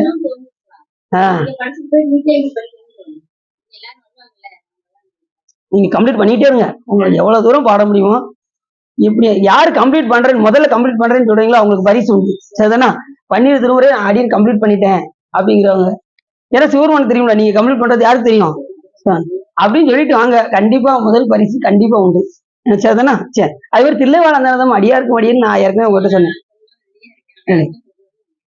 சரி, எப்பனாலும் நீங்க சொல்லுங்க, எப்ப சொல்லுங்க நீங்களே எப்பனாலும் காலையில கூட வந்து சொல்லுங்க, எப்பனாலும் சொல்லுங்க, கண்டிப்பா என்ன சொல்லுங்க அடுத்த இதுல வந்து நமக்கு பரிசு கொடுக்கப்படும் சொற்பொழிவுல வச்சு. சரிதானா? இல்லை இல்ல இல்ல, அதாவது சொல்றவங்க சொல்லுங்க, இல்ல கூட்டத்துல சொல்ல முடியாது அப்படின்னா தனியா சொல்லுங்கன்னு சொல்றேன். புரியுதா உங்களுக்கு? மிஸ்டேக் இருந்தாலும் திருத்திக்கலாம், ஒன்றும் தப்பு கிடையாது சார். நம்ம மிஸ்டேக்கை பாடினா கூட என்ன செய்ய போறோம் சார், இந்த இடத்துல தப்பு வருது கொஞ்சம் திருத்திக்கோங்க அப்படின்னு சொல்ல போறோம். இதுல என்ன இருக்கு? அதாவது பிள்ளையோடு பாடும்போது என்ன அதுல ஒரு தவறை நம்ம திருத்த போறோம், அது அடுத்த தடவை படிக்கும்போது அது தெளிவாயிர போகுது, அவ்வளவுதான். இப்ப தவறு வர இடத்துல நம்ம திருத்துறதுக்கு தான் நம்ம என்ன செய்யறோம், பார்க்காம பாடுறோம். வேற ஒன்றும் கிடையாது. நம்ம தூங்கி கேட்டா கூட தில்லை வளர்ந்தது மடியார்க்க முடியும் திருநீலகண்ட தொக்கையும் நற்கடி இல்லை என்ன அது இயற்பகைக்கு மடி இளையாண்டான் குடிமாறன் அடியார்க்க முடியும் அள்ளிமண் முல்லை இந்த ரவநீதிக்கடியன் ஆறு அம்மானுக்காரன் தூங்கி எதிர்த்து கேட்டா கூட சொல்லணும். அப்படி இந்த பாடல்ல மனோபாவன் யாரு பண்ணாலும் சரி சார், நீங்களும் இருந்தாலும் சரி, எல்லாத்தையும் சொல்லிடுங்க, முத்துமாசாட்டையும் சொல்லிடுங்க, யார் பண்ணாலும் சரி. சில பேர் இந்த பிள்ளைகள்லாம் வந்து நான் பார்த்து சொல்லட்டுமா சிவா அப்படிங்க, சின்ன பிள்ளைய வந்து பார்த்து சொன்னா கூட அவங்க பரிசு கொடுக்கலாம், ஏன்னா சின்ன பிள்ளைய தானே. அதனால அவங்க பிள்ளை வளர்ந்த பாட்டை பாடினா கூட அந்த பண்ணோட பாடி காமிச்சா கூட நம்ம அவங்களுக்கு கொடுத்துடலாம் பரிசு, சின்ன பிள்ளைகளுக்கு. பெரிய ஆளுக்கு பார்க்காமன்னு சொல்லியிருக்கேன், இல்லைன்னு வச்சுக்கோங்க. இல்லைன்னா பார்த்து பாடுறதுக்கு பண்ணோட பாடி காமிச்சா நம்ம அதுக்கு அந்த மாதிரி ஆப்ஷன் கொடுப்போம்னா அவங்களுக்கு செகண்ட் பிரைஸ். ஃபர்ஸ்ட் பிரைஸ் பார்க்காம படிச்சவங்க ஃபர்ஸ்ட் பிரைஸ், அது வேற மாதிரி இருக்கும். செகண்ட் பிரைஸ் அதுக்கு தகுந்த மாதிரி இருக்கும். இது அவங்களுக்கு வச்சேன். எப்படி பாடணும்னா, தில்லை வளர்ந்த நதமடியார்க்கும் அடியேன் திருநீலகண்டத்து குயவனார்க்கடியேன் இல்லையே என்னாதைய வகைக்கும் அடியேன் இளையாண்டன் குடிமாறன் அடியார்க்கும் அடியேன் வெல்லுமாமிக வல்லமை பொருளுக்கடியேன் பிரிபொருள் சுற்குன்றையார் வீரன் விண்டற்கடியேன் அல்லிமண் முல்லை எந்தரம நீதி கடியேன் ஆரூரன் ஆரூரில் அம்மானு காலே. இந்த மாதிரி பாடணும் இந்த பாடலாம். அதனாலதான் இந்த பாடலுக்கு எவ்வளவு முக்கியத்துவங்கிறதுக்கு சுந்தரம் சாமியுடைய அப்பா அம்மாவை 63 நாயன்மார்ல வச்சிருக்காரு சாமி. இப்ப ஞானசம்பந்த பெருமாளுடைய அப்பா அம்மா வைக்கல, திருநாவுக்கரசு பெருமாளுடைய அப்பா அவங்க அக்கா திலகவதி அம்மையார் வைக்கல, மாணிக்கவாச பெருமாளுடைய அப்பா அம்மா வைக்கல. ஆனா சுந்தரம் சாமியுடைய அப்பா அம்மா 63 நாயன்மார்கள் இருக்காங்க. என்ன காரணம்? அவர் அடியாரோடு சிவபெருமானோடு சேர்ந்து அடியாரையும் போற்றி பாடிய காரணத்தினால் அவருடைய தாய் தந்தையாரையும் 63 நாயன்மார்கள். ஏன்னா அவங்களுடைய தவம் அப்படி, பண்டை பெயர்கள் செய்த தவம் இருந்ததுனாலதான் சுந்தரமுத்து சுவாமிகளை பெற்றெடுக்கணும்னா எவ்வளவு தவம் செஞ்சிருக்கணும் யோசிச்சு பாருங்க. மாதூர் வாகனாருக்கு வழிவழி அடிமை செய்யும் வேதியர் குலத்தில் தோன்றி மேம்படு சடையனார் அப்படின்னாரு அவங்க அப்பாவை சொல்லும் போது, சேக்கிலாசாமி பெரிய புராணத்துல மேம்படு சடையனார். அந்த அம்மாவை சொல்லும் போது கற்பின் மனை வாழ்க்கை இசைஞானியார்பால் தீதகன்று உலகம் உய்ய திரு அவதாரம் செய்தார் நிறைய சுந்தரம் சாமி சொல்லி. அப்படிப்பட்ட தவம் அவங்க 2 வருடைய தவம். அதனால சுவாமி சுந்தரம் சாமிகள் அவர்களுக்கு பிள்ளையாக சென்றார். அப்படி 2 பேரும் சண்டை போடுமா ஆளாளுக்கு தற்குற்று இருந்தார்கள். தேவர்களை இவங்க ஆளாளுக்கு இந்திரன் திருமால் எல்லாம் சண்டை போட்டு. அந்த நேரத்துல அம்பர் சொன்னாங்களாம், ஈசனனே மலரோன் அவன் தனை நாரணன் இகழி பேசாவில் பேசி பிணி குரு பூசலை நோக்கி தூசா வனமுறை அம்பிகை துணை வற்று மாசார் செருக்கு ஒளியும்படி வள்ளலார் அருள் செய்ய என்று அம்பாள் வந்து சுவாமி கிட்ட சொன்னாங்க. சாமி இப்படி எல்லாம் சண்டை போட்டு இருக்காங்க, இவங்களுக்கு நீங்க ஏதாவது பார்த்து செய்யுங்க அப்படின்னு அம்பாள் வந்து சுவாமிகிட்ட வந்து கேட்டதும், அவங்களுடைய செருக்கை நீங்கள் ஒழிக்க வேண்டும் என்று உமையம்மை கேட்டதும் உடனே சுவாமி என்ன பண்ணாரா, வள்ளல் சொன்னார். பார்த்தீங்களா, சாமி ஒருத்தர் தான் வள்ளல், மற்ற யாருமே இந்த உலகத்துல எல்லாம் சொல்லலாம், எல்லாரும் வள்ளல்னு சொல்லலாம், ஆனாலும் அதை கொடுப்பது யாருன்னா அந்த உயிர்கள் மூலியமா கொடுப்பதும் யாருன்னா சிவபெருமான் தான் என்பதை நம்ம மறந்துடக்கூடாது. வள்ளலாரை முன் கண்டனர் வாக்கின் மன்னவனான்னு சொன்னார்ல, வெள்ளி வெற்பின் மரகத கொடியுடன் விளங்கும் தெல்லு பேரொளி பவள வெற்பனை இடப்பாகம் கொண்ட கொள்ளு மாமலை ஆளுடன் கூட வீட்டிருந்தவர் வள்ளலாரை முன் கண்டனர் வாக்கின் மன்னவனாம் அப்படின்னாரு சைக்கிள சுவாமி. அப்படி சாமி எப்படி உருவிக்கிறார் பாருங்க. அந்த வெள்ளி மலையில அது சாமிக்கு திருநீர் பூசினது போல இருந்ததுதான். அதுல செக்கச்சவேர்னு சிவபெருமான் இருந்தாராம், பவளம் போன்று. அம்மா வந்து அந்த மரகத பச்சை அப்படி அதுல சூழ்ந்து இருந்தா எப்படி இருக்குமோ அப்படி உருவைக்கிறாரு சாமி. நமக்கெல்லாம் நம்மளும் தான் கவிதை நிறைய பேர் எழுதுவாங்க, ஆனா இந்த மாதிரிலாம் யாரும் எழுத முடியும், அருளாளர் இருக்கிற மாதிரிலாம் யாரும் சொல்ல முடியாது. அப்படி வள்ளலாரை உன் கண்டன வாக்கின் மன்னவன, வள்ளல்னா சுவாமி தான். ஏன்னா அவர் மாதிரி யாரும் அள்ளி கொடுக்க முடியாது. வள்ளலுடைய மனைவி வள்ளி. வள்ளல் யாரு? முருகப்பெருமான் அள்ளி 12 திருக்கரத்தாலும் அள்ளி கொடுக்கக்கூடியவர். அரிய சபையில அடிக்கடி எல்லா சொற்பொழிவிலும் சொல்லுவார். வள்ளல் முருகப்பெருமான், அவருடைய மனைவி வள்ளி. அது போல இப்ப சாமி என்ன பண்ணாராம், கணம் புல்கு தேவர் முன்னே தவிர்ப்பு அவர் முன் காமர் அழிவிரு மனம் புல்கு தொம் அணிதோல் இயக்க வடிவொண்டு. இயக்க வடிவுனா என்ன வடினா, ஒரு எச்சன்கிற வடிவம் தாங்கி சிவபெருமான் அந்த இடத்துல ஒரு சாதாரண ஒரு மனிதன் போல வந்து என்ன பண்ணாரா, அணுகி துரும்பை எது நட்டு, திருமாலுக்கு அந்த தேவர்களுக்கு முன்னாடி ஒரு துரும்பை நட்டு இதை கொஞ்சம் அசைங்க பார்ப்போம் அப்படின்னாராம் சிவபெருமான் வந்து. அத்தனை பேரும் எல்லாரும் நான் தான் ஜெயிச்சேன்னு சொன்னாங்கல்ல அசுரர்களை, ஒரு துரும்பை நட்டி அதை என்ன செய்ய முடியல அவங்களால, ஒருத்தராலையும் ஒண்ணும் செய்ய முடியும். இதுல ஆளாளுக்கு நான் ஜெயிச்சேன்னு சொல்லி தருக்குற்று இருந்த காரணத்தினால் சாமி ஒரு துரும்பை நட்டு முன்னர் இருமாந்து வைகும் அவனைய பணிலத்து அனாதி இமையோர்கள் நோக்கி இவனை பயிற்றும் இதுவென் துணிபுற்று வைகும் ஒரு நீ இவன் கொள் புகழ் என்று சொல்லும் மொழியே உணர்வு இருந்து சிறந்தவர் கண்டு கொள்ளும் உவன் இன்ன பேசலுட்டார். உடனே சாமி என்ன பண்ணாராம், இதை துரும்ப கூட உங்களால நீக்க முடியல அப்படின்னதும், நீ யார் அப்படின்னு எல்லாரும் கேட்டாங்க. திருமால் எல்லாம் நீ யாருன்னு கேட்டாங்க. நான் யாருங்கிறதெல்லாம் இருக்கட்டும், நீ முதல்ல என்ன செஞ்சாராம், இவர் வந்து அந்த குடிசத்தை எடுத்து அந்த இந்திரன் கையில வச்சிருப்பாரு பாருங்க, அந்த குடிசை, அந்த வஜ்ராயுதத்தை கொண்டு எடுத்து பார்த்தாராம், முடியல. பிரம்மா அவருடைய பிரம்மஸ்திரத்தை கொண்டு இது எடுத்து பார்த்தாரு, அவராலையும் எடுக்க முடியும்.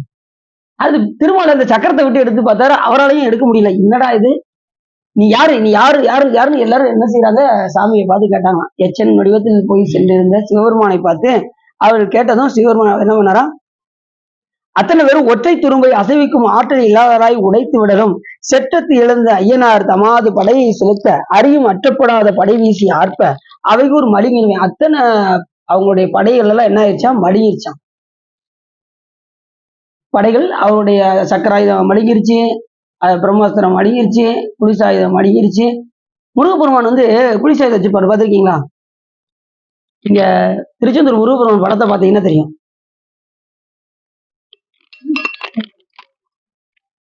இது நம்ம சிங்கமோசரோட சண்டை போடும்போது அவர் சொல்லுவானா, இந்த வேலாயுதத்தை கையில வச்சிருக்கிறதுனாலதான் நீ எல்லாத்தையும் வெல்ற, அந்த வேலாயுதத்தை வச்சுட்டு என் கூட சண்டைக்கு வா அப்படிமா. யாரு? சிங்கமோசு. அப்ப சாமி வேலாயுதத்தை வச்சுட்டு என்ன செய்வாராம், அப்ப அந்த குளிசாயத்தை எடுத்து விடுவாராம், அதுலதான் போய் சிங்கமோசரன் அவர் கொல்லும். சாமி இப்பயும் வந்து இப்படி வச்சிருக்கும். அந்த குளிசாயம் பார்த்தீங்கன்னா தெரியும், அந்த ஆயுதத்தை வச்சுதான் சிங்கமோசரனை கொள்ளுவாரு. ஏன் அப்படின்னா, போருக்கு செல்லும் போது ஆயுதம் இல்லாம என்ன செய்யக்கூடாது, செல்லக்கூடாது, அது விதிமுறை. அதனாலதான் சாமி அதை செஞ்சு. வேலாயுதத்தை விட வேலாயுதமும் குளிசாயுதமும் சமநோக்கோட இருக்கும். ஆனா வேலாயுதம் ஆற்றல் ஏற்கனவே உங்கள்கிட்ட சொல்லிட்டேன், 100 கோடி சதத கோடி சூரியர்களுடைய ஆற்றல் அந்த வேலாயுதத்துடைய ஆற்றல். அதே மாதிரி குளிசாயுதத்தை கொண்டு சாமி என்ன பண்ணாரு, இந்த சிங்கமோசரனை கொண்டார். இது எல்லையில்லாத ஆற்றலை குறிக்கக்கூடியது. அப்படி எல்லா ஆயுதமும் மழுங்கியது. அதே மாதிரி அந்த அண்ணாமலையில அத்தனை தேவர்களும் போய் அந்த அந்த அண்ணாமலைக்கு முன்னாடி போய் நின்றாங்க. அவங்களுடைய மணிமுடிகள் எல்லாம் என்ன ஆயிடுச்சான், மழுங்கிருச்சு.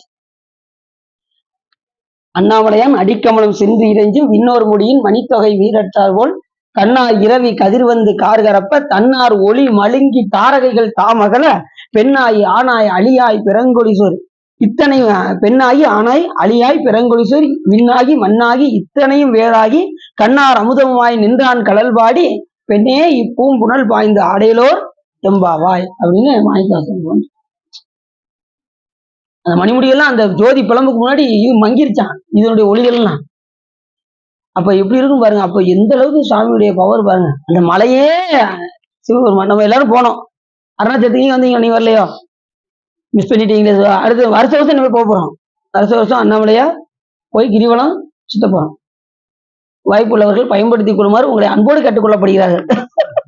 என்ன, வருஷம் நம்ம வந்து கிரிவலம் சுத்திடும்.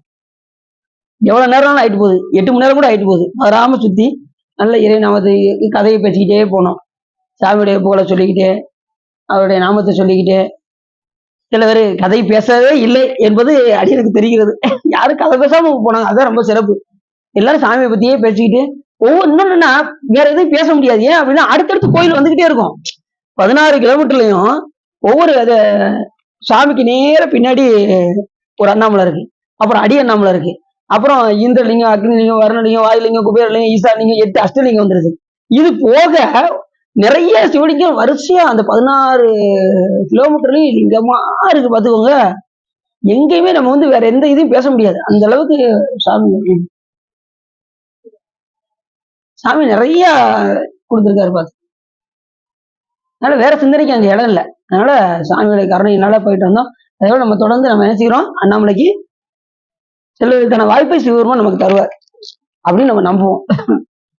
ஏன்னா எதுவுமே யாரு கையில இருக்கு, சிவபெருமான் கையில சரி. அப்படி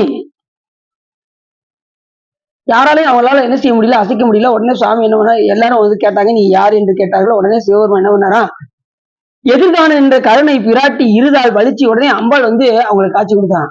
யாருக்கு, இமையோர்களுக்கெல்லாம் அம்பாள் காட்சி கொடுத்து வந்தது யார் என்று கேட்க அம்பாள் சொன்னாங்களாம், மதியம் எமக்கு மொழிகன்று இறப்ப மலைவள்ளி இன்ன புகழும். உடனே அம்பாள் வந்தது யார் தெரியுமா அப்படின்னு அம்பாள் சொன்னாங்க. எப்படிப்பட்டவரா, எவன் வாணி கேள்வன் முதலோர் பதங்கள் நிலையுறு செய்யும் இறைவன். எல்லா பதங்களுக்கும் சொந்தக்காரன் சிவபெருமான், அதுதான் இறைவன் அப்படின்னா. பதங்களை எல்லாம் கடந்தவன் இறைவன். அதனாலதான் ஆசை அறிவன்கள் ஈசனோடு ஆயினும் ஆசை அறிவன்கள் நிறைய. யாரு, நமது திருமூலதேவன். அப்ப சிவபெருமான் மேல ஆசையே வரக்கூடாதாங்க, கேள்வி வரும்ல. ஈசன் மேல் ஆசை வரணும், வர வேண்டாமா? இந்த காலத்துல சாமி மேல ஆசை வரக்கூடாது, அன்புதான் வரணும். ஆனா இந்த இடத்துல ஏன் ஈசனோட ஆயினும் ஆசை இருந்தாருன்னா, அது ஒரு பதம் என்பதை மறந்துருக்காரு. ஈசன் என்பது ஒரு பதம். அதாவது ஸ்ரீகண்ட பரமேஸ்வரர், அதுக்கு மேல அனந்த தேவர், அதுக்கு மேல சதாசிவமூர்த்தி என்கின்ற அந்த பதங்களுக்கு ஆசைப்பட்டு நான் படைக்க போறேன், நான் போய் எல்லா உயிர்களையும் இயக்க போறேன், நான் உயிர்களுக்கு தந்தையாக போறேன் அப்படின்னு என்ன செய்யக்கூடாது. அந்த பதவியை கூட நம்ம ஆசைப்படக்கூடாது என்பதற்காகத்தான் அந்த இடத்துல என்ன போட்டாரு, ஈசனோடாயினும் ஆசை அருமீன்கள் அப்படின்னாரு. இப்ப எத்தனையோ உயிர்கள் அந்த பதத்திலையும் இருக்கத்தான் செய்யுது. இப்ப ருத்ரர், இப்ப சிவருமானுடைய உருவத்தை பற்றி எத்தனை உயிர்கள் இருக்கு, சிவ சாருவம் பெற்ற அடியார்கள் எத்தனை பேர் இருக்காங்க, யோசிச்சு பாருங்க. ஏன்னா அந்த உயிர்கள் கேட்டதுனாலதான் சிவபெருமான் அதை கொடுத்துருக்காரு. 11 கோடி உருத்திரர்கள் இருக்காங்க, உருத்திரர்கள் அத்தனை பேருமே அதை கேட்டதுனால சுவாமி அவருக்கு கொடுத்துருக்காரு. அப்ப அந்த பதம் என்பது என்ன ஆகும், பதத்துக்கு போனா மறுபடியும் பிறவிக்கு வரும். பரத்துக்கு தான் நம்ம போகணும். பரம் வேற, பதம் வேற. பதம் போனா பிறவி வரும், பரம் போனா பிறவி வராது. பரம்பொருள் ஏன் சொல்றோம், மேலானவன் சிவபெருமான். அதனால அவர்கிட்ட நம்ம போனாதான் நமக்கு என்ன உண்டாகும், பரம் கிடைக்கும், பதம் கிடைக்காது. பரம் தான் நமக்கு வேணும். பதம் மறுபடியும் பிறவிக்கு இந்த சுந்தரம் சாமிகள் கீழே வந்துருக்காரு. கைகள் அஞ்சலி குப்பி கலைஞன் செய்ய சேவடி நீங்கும் சிறுமியன் மையன் மானுடமாய் மயங்கு வேலையில் ஐயனே என்னை தடுத்து ஆண்டருள் செய்யன் அப்படின்னாரு. இங்க வந்துட்டாரு. உடனே சாமி தடுத்தால் கொண்டு மறுபடியும் கூட்டு போனாரு. ஞானசம்பந்த பெருமான் அங்க இருந்தா வந்தாரு. மறுபடியும் என்ன செஞ்சாரு, அந்த கடமை முடிச்சது மறுபடியும் போயிட்டாரு. இப்படி சாமி என்ன செய்வார் அப்படின்னா, ஒரு தேவை அப்படின்னா அருளாளர்களை பயன்படுத்த இந்த உலகத்துக்கு சைவம் கிலோங்கும் போது அருளாளர்களை வர வைத்து என்ன செய்வாரு, சைவத்தை நிலைநாட்டுவார். சைவத்தின் மேல் சமயம் வேறில்லை அதில் சிவமாம், தெய்வத்தின் மேல் தெய்வம் வேறில்லை எனும் நான்மறை செம்பொருள் வாய்வு வைத்த சீர்திரு தேவாரமும் திருவாசகமும் உய்வை தர செய்த நால்வர் பொற்றால் உயிர். அப்படி நமது அருளாளர்கள் நிறைய சொல்லியிருக்காங்க. அப்படிப்பட்ட பதம் நிலைபேறு செய்யும் இறைவன் என் எப்பொருட்கும் ஆதாரமாகி எவரும் தொழில் படுப்பவன், எல்லா உயிருக்கும் ஆதாரமாக வழங்கக்கூடியவன் சிவபெருமான். அவன்லாம் என்ன செய்ய முடியாது, எந்த பொருளுமே இயங்காது. இப்ப இந்த சிவம் இருக்குன்னா அதுக்கு ஆதாரமா சிவபெருமான் இருக்கணும். இந்த உயிர் இயங்குதுன்னா அதுக்கு ஆதாரமா சிவபெருமான் இருக்கணும். இந்த உலகத்துல எந்த பொருள் இயங்கினாலும் அதுக்கு ஆதாரமாக சிவபெருமான் இல்லாமல் எந்த பொருளும் இயங்காது. என் முற்றிலும் ஆக்கி நிலை செய்து போக்கி அறிஞர்களுக்கு அளிக்கும் அமுதன். அறிஞர்லாம் யாரு, ஞானிகள் எடுத்தோம். ஞானிகள் நினைச்ச நேரத்துல அவர்களுக்கு அமுதம் போல ஊறி அவர்களுக்கு அருள் செய்வோன் சிவபெருமான். ஏற்கனவே நம்ம சொன்னோம், சட்டம் நினைக்க மனத்தமுதம் சங்கரனை கெட்டேன் வரப்பேனோ கேடுபடா திருவடியை ஒட்டாத பாவி தொழும்பறை நாம் ஒருவரையோ சிட்டாய சிட்டர்க்கே சென்றுதாய் ஒத்தும். அப்படி நினைக்கிற நேரத்துல சுவாமி அமுதமா உருவாராம். ஆனா நம்ம நினைக்கணும், அவர் நம்ம இந்த உயிர் நினைக்காதான்னு எதிர்பார்த்துக்கிட்டு இருக்காரு. நம்ம வழக்கம் போது நினைக்க மாட்டோம், நினைக்கணும்னு தோணும். கண்ணை மூடுறோம்னா எங்கேயோ போயிரும் சிந்தனை. ஜெபம் பண்ணும்போது நல்லா தான் இருப்போம், ஜெபமலையில எடுத்துரும்.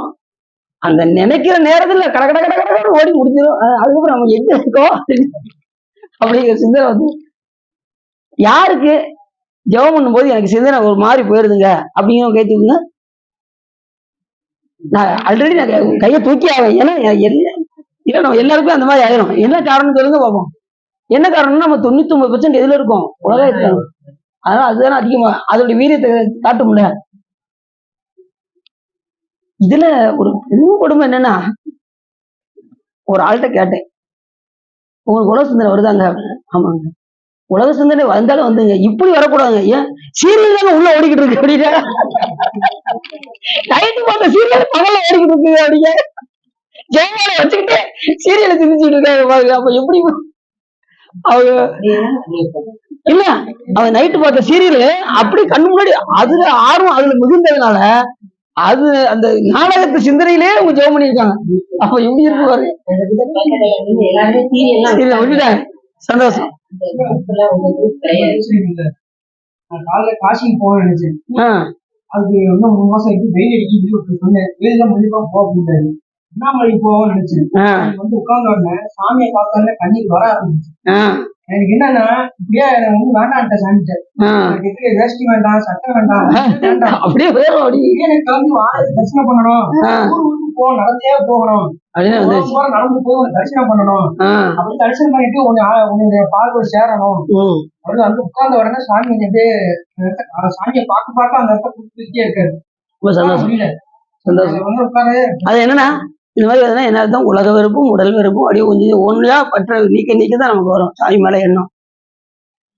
அவரவருக்கு உள்ளபடி ஈசன் அருளாலே அவரவரை கொண்டு ஏற்றுமானால் அவரவரை நல்லார் பொல்லார் என்று நாடுவது நிஜமே எல்லாம் சிவன் செயல் என்று அவருக்கு அப்படி கொடுத்துருக்காரு. எல்லாம் சிவன் செயல் என்று நம்ம நினைச்சோம். அந்த சாமி மாத்திட்டாரு. திருவாசகம் முற்று படிச்சு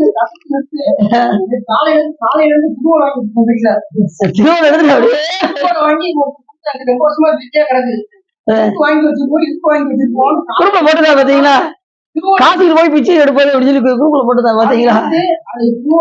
இப்பயும் பாத்தீங்கன்னா காசில இல்ல, காசில நிறைய கோடீஸ்வரர் இருப்பாங்க, பிச்சை எடுத்துட்டு இருப்பாங்க. பிச்சை கொடுத்தாரு. அங்க ஒரு அம்மா இந்தியா அம்மா வந்துச்சு. சாமி கேட்டேன், எல்லா கோயிலும் கேட்டேன்,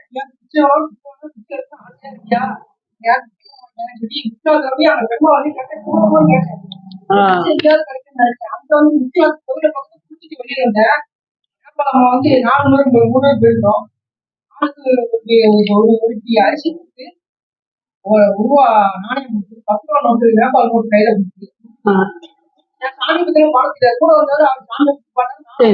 கொடுத்து முடிச்சுட்டு நீங்க என்னச்சா இது சொற்பொழி அப்படி இது முடிஞ்சதுக்கு நீங்க சொல்லுங்க என்னச்சா.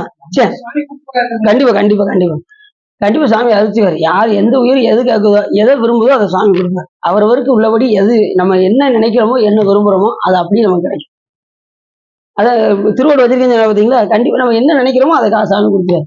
திருவோடு வந்து ஏற்கனவே அந்த மரத்தை பார்த்துருக்கீங்களா, திருவோடு மரத்தை பார்த்துருக்கீங்களா, நம்ம இதுல இருக்கு, அச்சங்குளத்துல இருக்கு திருவோடு. அப்படியே அதை அப்படியே பாதி அடுத்து நம்ம அதையே நம்ம வீட்டுல வச்சு சாப்பிடலாம். திருவோட்டில் வச்சு நம்ம சாப்பிட்டு பழகணும். எல்லாம் ரொம்ப ஆர்வமா பார்க்க திருவோட்டில் இவர் வேற சாப்பிட சொல்றாரு, இப்படி எல்லாம் சாப்பிடலாமா. சில பேர் பாத்தீங்கன்னா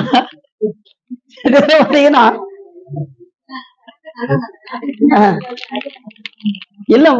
ஆனா இப்ப உள்ள உலகம்லாம் எப்படி போய்கிட்டு இருக்கு, லேட்டஸ்டா தட்டு வாங்கணும் அப்படி இப்படி ஓடிட்டு இருக்கு. இதுல திருவோடு சில பேர் வீட்டுல திருவோடு ஆகிட்டு இப்படியே போற அப்படித்தானே அப்படி அடி. நம்ம வீட்டுல திருவோடு முதல் வாங்கிட்டு போயிட்டு போனேன் எங்க வீட்டுல.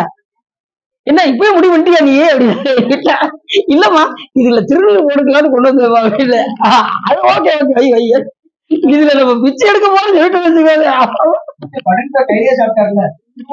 வந்து கொண்டு வந்து கொடுத்தால் உண்மையில் அப்படின்னாரு. பட்டினத்தார் வந்து யார்ட்டையும் போய் கேட்க மாட்டான், கொண்டு வந்து அவர்கிட்ட வந்து கொடுத்தோம் அவன் சாப்பிட்டு வரான். இல்லைன்னா பட்டினி தானா. பட்டினத்தார் அப்படி இருந்தாரு, நெறியோடு இருந்தாரு. அவர் கீழேயும் இவர் பத்திரிகைகள் மேலே இருந்தாங்க. ஏன்னா உண்மையான ஞானிகளுக்கு என்ன, அவருக்கு வந்து கேடும் ஆக்கமும் கெட்ட தெரிவினார் ஓடும் செம்பொன்னும் ஒக்கவே நோக்குவார் கூடும் அன்பினில் கும்பிடலே என்று வீடும் வேண்டாம் வேறலில் விளங்கி. அவங்களுக்கு மண்ணு ஒண்ணுதான் பொண்ணு ஒண்ணுதான் எல்லாமே ஒண்ணுதான். யாரை பத்தி சிந்திக்கவும் மாட்டாங்க. நிர்வாண குழந்தை அப்படி போய்கிட்டே இருப்பாங்க. ஞானிகள்லாம் அவங்களுக்கு வந்து உடுத்த உடை கூட கிடையாது, அப்படியே போய்கிட்டு இருப்பாங்க. ஆனா பட்டினத்தார் ஒரே ஒண்ணு செஞ்சாரு, இடுப்புல கந்த துணி கட்டினாராம். அது சொல்றாரு. ஏன் அதுல அவருக்கு பேர் பற்று கிடையாது. ஏன்னா அது பேர் எதுவும் நினைச்சிடக்கூடாதுங்கிறதுக்காக அவர் என்ன சொன்னாரு, உடுத்த கந்தை துணி உண்டு, படுக்க எங்கும் புலம் திண்ணை உண்டு, பசித்து வந்தால் கொடுக்க சிவன் உண்டு அப்படின்னாரு. அதான் அந்த வார்த்தை தான் ரொம்ப முக்கியமான வார்த்தை. பசிச்சுன்னு வச்சுக்கோங்க, சிவபெருமான் எப்படியாவது படி வந்துருது. யாரா இருந்தாலும் சரி, எப்பேற்பட்ட கோடீஸ்வரன் பிச்சைக்காரனா இருந்தாலும் கூட என்ன செய்வாரா சாமி, உணவு கொடுத்து. அந்த அளவுக்கு சாமி கருணை விடும். எறும்புக்கும் படிய வந்தார்ல, அப்படிப்பட்ட கருணாமூர்த்தி. என் உள்ளத்துள் ஊறும் அத்தேனை அமுதத்தை ஆவின்பாலை அன்னிக்கும் தீங்கரும்பை அரணை ஆதி புத்தேலை புள்ளிருக்கு வேலூரானை போற்றாது ஆட்டனால் போக்கினேனே அப்படின்னாரு. அப்போ சாமி இப்படி சொல்றாருப்பா.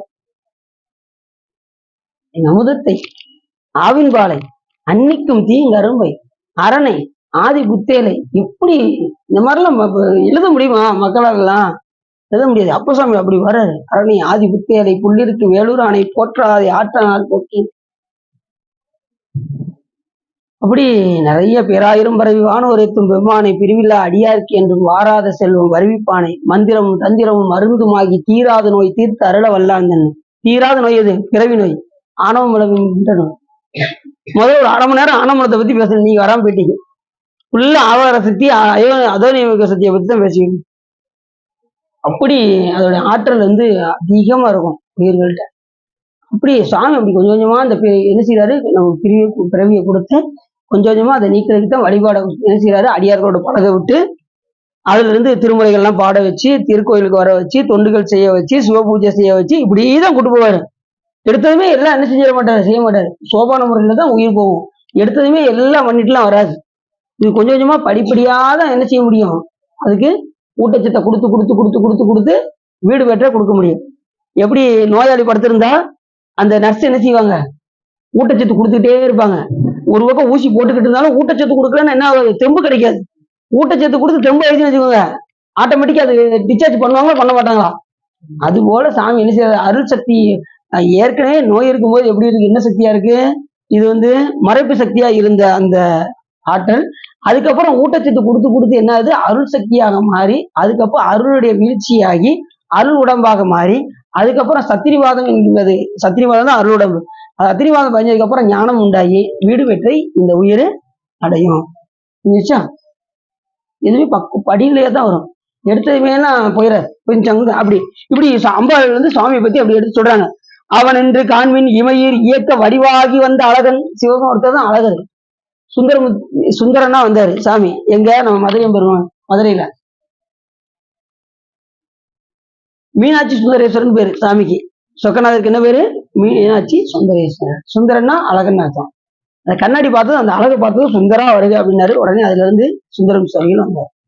அம்பாள் அப்படி பார்த்தாங்க, அதுல இருந்து 2 பேர் வந்தாங்க, கமலினி அணிந்தி என்கின்ற 2 பேர் வந்தாங்க. இப்படி ஆனா சாமி பிறப்பாருன்னா சாமி பிறக்க மாட்டாரு. அதுல இருந்து சிவ சார்வம் பெற்ற அடியார்கள் வந்து அதுலதான் சுந்தரம் சுவாமிகள் அந்த பிம்பமாக வந்தார். அவர் 11 கோடி உருத்தர்கள்ல ஒருத்தர். யாரு? சுந்தரம். சிவ சார்வம் பெற்ற, அதே மாதிரி ஞானசம்பந்த பெருமானும் சிவ சார்வம் பெற்றவர் தான். இப்படி ஒவ்வொரு அருளாளரையும் தக்க நேரத்துல சுவாமி என்ன செய்வாரு, வந்து பிறக்க வைத்து இந்த சைவ சமயம் கீழோங்கும் போது அருளாளரை வர வைத்து மறுபடியும் சைவ சமயத்தையும் நிலைநாட்டுவார். ஒருத்தர் சொல்லிட்டே இருந்தா, என்னங்க இறந்ததுக்கு அப்புறம் என்னங்க தெரிய போகுது, நீங்க என்னங்க வழிபாடுங்க கோயிலுக்கு அப்படின்னாரு ஒருத்தர். அப்படின்னு சொன்ன, எல்லாரும் இறக்கத்தான் செய்யறாங்க, அருளாளர்களும் இறக்கத்தான் செய்யறாங்க, இதுல என்னங்க வித்தியாசம் இருக்கு அப்படின்னாரு. அது வாரியாசாமி சொன்னாராம், ஒருத்தர் வாடகை வீட்டுல இருந்து கிளம்பி நான் சொந்த வீடு கட்டியிருக்கேங்க அப்படின்னு சொல்லிட்டு ஒரு பாத்திரத்தெல்லாம் எடுத்துட்டு வண்டியில போட்டு வந்தாராம். ஒருத்தர் சொந்த வீடு கட்டி, ஒருத்தர் வாடகை வீட்டுக்கு போறாரு, இன்னொருத்தர் சொந்த வீடு கட்டி வச்சிருக்காரு, அதுக்கு போறாரு. 2 பேருமே என்ன செய்யறாங்க, ஜாமான்லாம் எடுத்துக்கிட்டு வராங்க. இப்ப 2 பேருமே காலி பண்றாங்க. காலி பண்ணி எங்க போறாங்க, ஒருத்தர் எங்க போறாரு, வாடகை வீட்டுக்கு போறாரு, ஒருத்தர் வந்து சொந்த வீட்டுக்கு போறாரு. அதே போலதான் அருளாளர்கள் சொந்த வீடாகிய சிவலோகம் போறாங்க.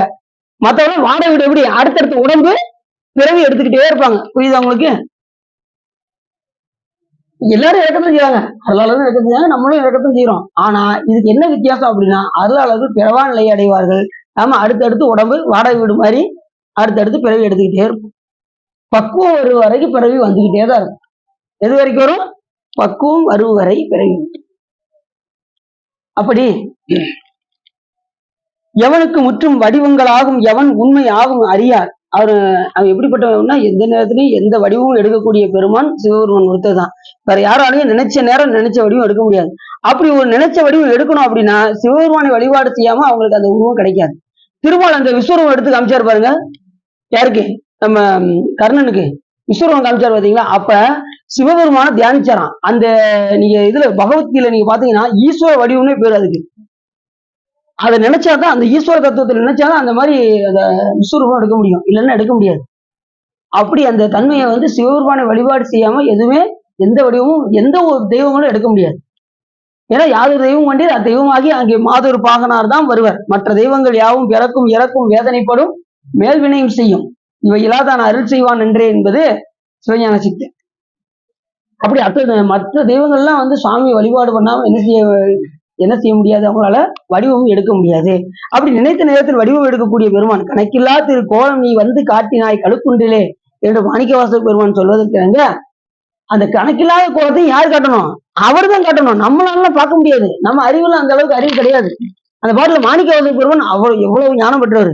ஞானத்தின் ஞானமாக திகழ்ந்த மாணிக்கவாசகர் பெருமான் சொல்றாரு, கணக்கில்லா திரு கோலம் என்ன சொன்னாரு? அதுக்கு முன்னாடி ஒரு வரையை விட்டுட்டீங்க. கணக்கில்லாத காட்டிதான் கழுக்குன்றாங்க. அதுக்கு முன்னாடி நீ காட்டணும், என்னால பார்க்க முடியாது, நீ காட்டினாய் கழுக்குன்றிலே அப்படின்னாரா? அப்ப அவர் தான் காட்டணும், நம்மளால பார்க்க முடியாது. நம்ம அறிவு கொண்டு நான் அதை பார்த்தேன், நான் இவ்வளவு வடிவத்தை பார்த்தேன், நான் இப்படி பார்த்தேன் அப்படி பார்த்தேன் சொல்லலாம். அங்க இன்னொன்னா, மற்ற சமயங்கள் மாதிரி நம்ம சமயம் கிடையாது, நல்லா தெரிஞ்சுக்கோங்க. இப்ப நம்ம யார்ட்டையும் போய் கூட சொல்லலாம் ஈஸியா.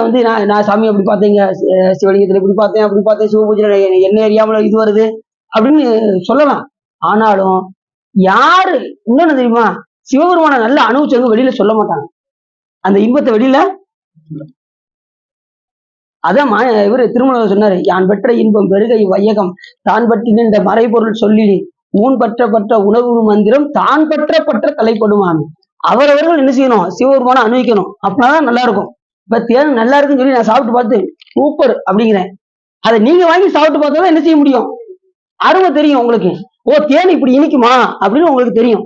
அதுபோல அருளாளர்கள் இறைவனை அனுபவித்தவர்கள் என்ன செய்வாங்க? அவங்க வெளியில சொல்ல முடியாது, அப்படிப்பட்ட ஒரு இன்பம் தான் பற்ற தலைப்படுமாமே. அவரவர்கள் உணர்ந்தாதான் இறைவனை அனுபவிக்க முடியும்.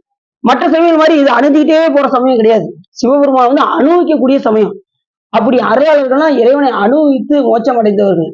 நம்ம எவ்வளவுதான் நம்ம பேசினாலும் அவரவர்கள் என்ன செய்யணும்? திருமுறைகள் பாடி திருக்கோயிலுக்கு வழிபாடு செய்து அவரவர்கள் உணர்ந்து ஈசனை வழிபாடு செய்து இன்பத்தை தரணும், பேரின்பத்தை தர வேண்டும். அப்ப சிவபெருமான அனுபவிக்கணும். யார் அனுபவிக்கிறாங்களோ அவங்கதான் நீங்க பெரியவங்க, அறிந்தவங்க பெரியவங்க கிடையாது. இறைவனை அனுபவிப்பவர்கள் தான் பெரியவங்க. சரி, எவன் நாமும் என்னும் என் தாழ் பளிச்சின் என்னை கருத்தின் நிறுவின் என் எவன் அன்பர் சேவை புரியில் பவங்கள் இருட்சி முக்தி வரும். அதாவது யார் ஒருவர் சிவபெருமானை நினைக்கின்றார்களோ அப்படிப்பட்டவர்களுக்கு முக்தியை வழங்கக்கூடிய பெருமான் யாருன்னா சிவபெருமான். எவன் உண்மை இன்ப அறிவாகி நிற்பன். எல்லா அறிவுக்கும் அறிவா யார் இருப்பான்? சிவபெருமான் இருப்பார். ஏற்கனவே சொன்னேன், அறிவு இச்சை செயல்ல இந்த அறிவை சாமி என்ன செய்யறாரு? இது சட மாதிரி கிடக்கு, சட மாதிரி கிடக்குன்ற அறிவை என்ன செய்யறாரு? சாமி லேச தூண்டல்னு வச்சுக்கோங்க, இது செயல்படாது. அப்ப உயிர்க்குயிரா இருந்து சாமி தூண்டின போது இந்த அறிவானது என்ன செய்யுது? உலகத்தை மட்டும் தான் பற்றுதே ஒழிய ஈசனை என்ன செய்யுது? மறகுது. அப்படி சாமி உடம்பு கொடுத்ததுமே எத்தனையோ உயிர் சாமி வழிபாடு பண்ணி மோட்சம் அடைஞ்ச உயிர்கள் இருக்கான். அப்ப நம்ம இதுல இருந்து என்ன தெரியுதுன்னா, நாம சாமியை விரும்பலன்னு தெரியுது. உடம்பு கொடுக்கையில எத்தனையோ உயிர்கள் மோட்சடைஞ்சிருக்கு சாமி வழிபாடு பண்ணி கொடுத்ததுமே. நாம என்ன செய்யிருக்கோம்? இந்த போகத்துக்கு மயங்கி மறுபடியும் பிறவி எடுத்து இங்க சகல நிலையில இப்ப இருக்கோம், கேவல நிலையில இருந்து. ஆனா ஒரு சந்தோஷம் என்ன அப்படின்னா, ஓரளவுக்கு நம்ம பிறவிக்காக வந்துட்டோம்ல, இன்னும் எத்தனையோ உயிர்கள் பிறவிக்கெல்லாம் வராம இருக்கு. அதுக்கு நம்ம எவ்வளவோ பரவாயில்ல. அதுல சிவபெருமான் வந்துட்டோம் இருக்கு, அது எவ்வளவோ பெரிய சிறப்பு. சாமிகிட்ட வந்தது மிகப்பெரிய சிறப்பு.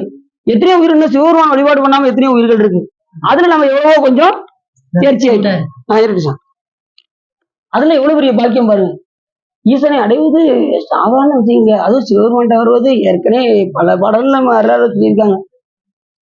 நாடும் நகரமும் நடத்திரு கோயிலும் தேடி திரிந்து சிவபெருமான் என்று இங்க அதாச்சு. இனி என்ன செய்யணும்? பாடுவின் பாடி பணிவின். இந்த மாதிரி நான் திருவாசம் முற்றத்தில் பாடி எங்க படிச்சாலும் நான் போயிருவேன் அப்படின்னா ராஜகத்துல பாட போறாங்கன்னா போயிட்டு வாங்க சார் அப்படின்னு. எங்கனாலும் சரி, எங்கனாலும் சரி பாடினா இந்த மாதிரி திருவாசம் பாடினா போதுமா சார்? அழகா நீங்க அந்த புக்கை வச்சுக்கோங்க, எங்கனாலும் நீங்களே கூட பாடிக்கிட்டே இருங்க. இல்ல பன்னீர் திருமுறை வச்சுக்கோங்க, பன்னீர் திருமுறை இதா இருந்துச்சுன்னா திருவாசத்தை தினமும் கையில வச்சுக்கோங்க அப்படின்ட்டு ஆய்வு கிடைக்கும் போதெல்லாம் பாடிக்கிட்டே இருங்க. ஏன்னா மிக ஒரு காலம் இனி இங்கு இல்லை, வந்தாச்சு. இனி பாடுவின் பாடி பணிவின் அணிந்த பின் கூடிய நெஞ்சிற்கு கோயிலா கொள்ளும். அப்படி பாடி பாடி நம்ம என்ன செய்யணும்? இறைவனை உருக வேண்டும். உருகி உருகி வழிபடும் அடியவர் தமக்கு உருநோய் அடையாது. இன்ப அறிவாகி நிற்பன். எல்லா உயிர்களுக்கும் அந்த அறிவு இச்சை செயல அறிவோடு அறிவாக கலந்து இந்த கடைசி விஞ்ஞானங்களர் ஆன்மாக்கு போது பாருங்க. இந்த ஆன்மா வந்து என்னது? முதல்ல சகல வர்க்கத்துல இருக்கு. இங்க இருந்து நமக்கு இங்க சகல வர்க்கத்துல எத்தனை மலை இருக்குன்னா நமக்கு வந்து 3 மலை இருக்கு. அதனாலதான் சகலம் நம்மகிட்ட இருக்கிறதுனால நம்ம சகலில் இருக்கோம். 3 மலம் இருக்கிறதுனால இதுக்கு என்ன பேரு? சகலம் அப்படின்னு பேரு. ஏன்னா மும்மலம் இருக்குல்ல, கண்மம் இருக்கு, மாயை இருக்கு, அடுத்து என்ன இருக்கு? ஆணவம் இருக்கு. அதனால இது சகலம். 2வது நிலைக்கு போகும்போது பிரளயாகலர்ல 2 மலம் இருக்கும். அங்க என்னென்ன தெரியுமா இருக்கும்? கண்மமும் இருக்கும், ஆணவமும் இருக்கும், மாயை அங்க இருக்காது. பிரளயாகலர்ல மாயை இருக்காது. அந்த அதுக்கு மேல ஒரு இது விஞ்ஞான கலர், அங்க வந்து 1 மலம் உடைய ஆன்மாக்கள் தான் இருக்கும். அங்க எப்ப இருக்குன்னா ஆணவம் மட்டும்தான் இருக்கும்.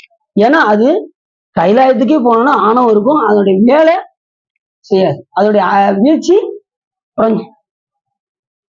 அப்படி அந்த 1 மலம் உடைய அந்த ஆன்மா அந்த விஞ்ஞான கலர்ல இருக்கும். 1 மலம் உடைய ஆன்மா விஞ்ஞான கலர், 2 மலம் உடைய ஆன்மா பிள்ளையா கலர், 3 மலமும் இருக்கக்கூடிய சகலமும் இருக்கிறத நம்ம சகலர்னு பேரு. அதனாலதான் புரியுதா உங்களுக்கு? அப்ப இதுல இருந்து நம்ம என்ன செய்யணும்? 3 மலம் மும்மலத்துல இருந்து எப்ப நீங்க முடியும் அப்படின்னா, நம்ம இந்த அனுஷ்டானம் பண்ணும்போது திருநீர் எப்படி பூசுறோம்? 3 விரலால கண்ம மலம், மாயா மலம், ஆணவ மலம் என்ன செய்யும்? நம்ம கிட்ட வந்து போறதுக்காக சாமி என்ன செய்யறோம்? 16 இடங்களை திருநீர் பூசி நெற்றியில பூசும்போது சிவாய நம்ம திருநீர் பூசும்போது என்ன சொல்லணும்? சிவாய நம என நீரணிங்க தருவாய் சிவகதி நீ பாதிரி புலியூர் அரணே. அதுக்கப்புறம் தீட்சை கொடுத்ததுக்கு அப்புறம் குருநாதர் என்ன மந்திரம் சொன்னாங்களோ, தீட்சை எடுத்ததுக்கு அப்புறம் குருநாதர் என்ன மந்திரம் சொன்னாங்களோ அந்த மந்திரத்தை சொல்லி திருநீர் பூசணும்.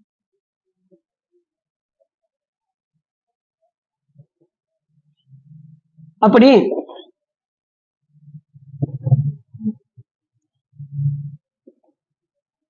இன்ப அறிவாகி நிற்பன் இது இந்து வேணி முடியான் அவனென்று காண்பின் இமையீர் இயக்க வடிவாகி வந்த அழகன். இவையோர்களே கேளுங்கள், அப்படிப்பட்ட அழகன் எங்கள் பெருமான். யாருன்னா சிவபெருமான் என்று அம்பாள் வந்து அத்தனை தேவர்களையும் எடுத்து சொல்றாங்க, சாமியுடைய இயல்பு எடுத்து.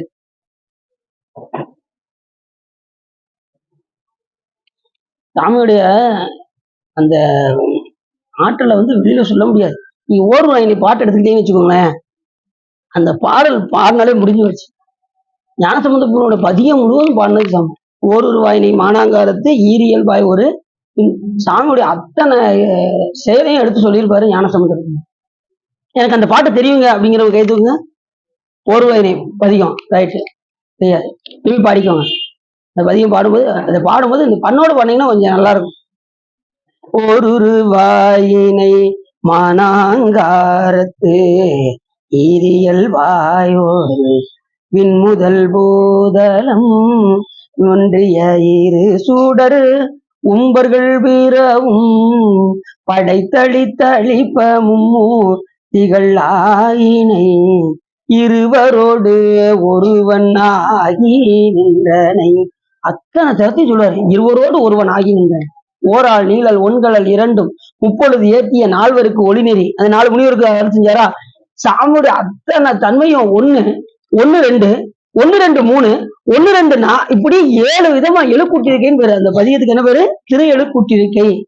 7 விதமா படிச்சு அடுத்து 7 6 5 4 3 1 அடுத்து 6 5 4 3 2 1 இப்படி இப்படி எந்த ஞானியும் பாடினது கிடையாது. ஞானசம்பந்த பெருமான் அப்படி பாடியிருக்காரு. எழுக்கூட்டி. எனக்கு கொஞ்சம் அப்படி தலை சுத்துற மாதிரி இருக்கு சிவா அப்படிங்கிற மாதிரி அப்படிலாம் அருளாளர்கள் பாடியிருக்காங்க. அது பண்ணோடு பண்ண ரொம்ப சிறப்பா இருக்கும். பிரமபுரம். ஏன்னா ஞானசம்பந்த பெருமானுக்கு சீர்காழி ரொம்ப பிடிக்கும். இப்ப நம்ம எப்படி வைத்தியநாசாமி ரொம்ப பிடிக்கும், அது மாதிரி ஞானசம்பந்த பெருமானுக்கு சீர்காழினா ரொம்ப பிடிக்கும். அப்படி அந்த 12 பேரையும் அதுல உள்ள அப்படி சேர்க்க பாருங்க அந்த கோர்வைய. பிரமபுரம் பேணினை அறுபதம் ஊரலும் வேணுபுரம் விரும்பினை. சாமி சாமி சாமி, இந்த வேணுபுரத்தை நீ விரும்பி வந்திருக்கிய சாமி, இந்த பிரம்மபுரமாக இருந்தீங்க நீ அருள் சீரிய சாமி, சந்தையாக இருந்தீங்க அருள் சீரிய சாமி, புகழியா இருந்து அருள் சீரி. இப்படி 12 பேர்கள் இந்த இதுல பாட்டுல கொடுக்குற அப்படி ஒரு பதிவு அந்த பதிவு. பண்போடு நின்றனை சண்பை அமர்ந்தனை ஐயுறு அமனரும் அறவகை தேரரும் ஊழியும் ஊனரா காளியமந்தனை. சீர்காழி எச்சன் ஏலிசையோன் கொச்சையை வெச்சினை. கொச்சை 6 பதமும் 5 கல்வியும் மறைமுதல் 4 3 காலமும் தோன்ற நின்றனை. இருமையின் ஒருமையும் பொறுமையின் பெருமையும் மறுவில்லா மறையோர் கழுமல முதுபதி கவுனியன் கட்டுரை. கழுமலம்னா சிறுகாழி.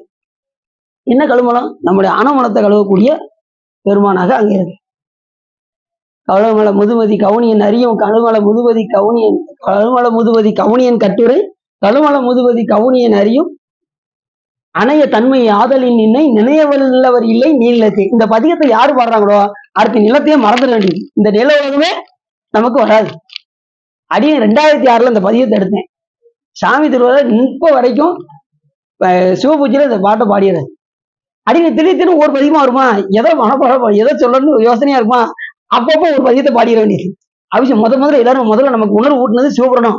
சிவபுராணத்தை விட்டுறப்படாது அப்படின்னாங்க, அபிஷேகம் பண்ணும்போது பாடுறது. அடுத்து என்ன பண்ணாங்க, அர்ச்சனையில வேற்றாகி முன்னாடி விட்டுறப்படாது அப்படின்னாங்க, அர்ச்சனை பண்ணும்போது வேற்றாகி முன்னாடி. ஒரு பதிகம் ஞானசம்பந்த பெருமான் பதிகம் உள்ள பாடினதுக்கு சமம் அப்படின்னாங்க. அதனால அலங்காரம் பண்ணிக்கிட்டே அந்த பாடுறது. அடுத்து அடியார் பாட்டை விட்டுறக்கூடாது அப்படின்னாங்க. அதனால குருநாதரை போட்டு பாடும்போது அடியார் பாட்டையும் தில்லை வளர்ந்த பாட்டை பாடி.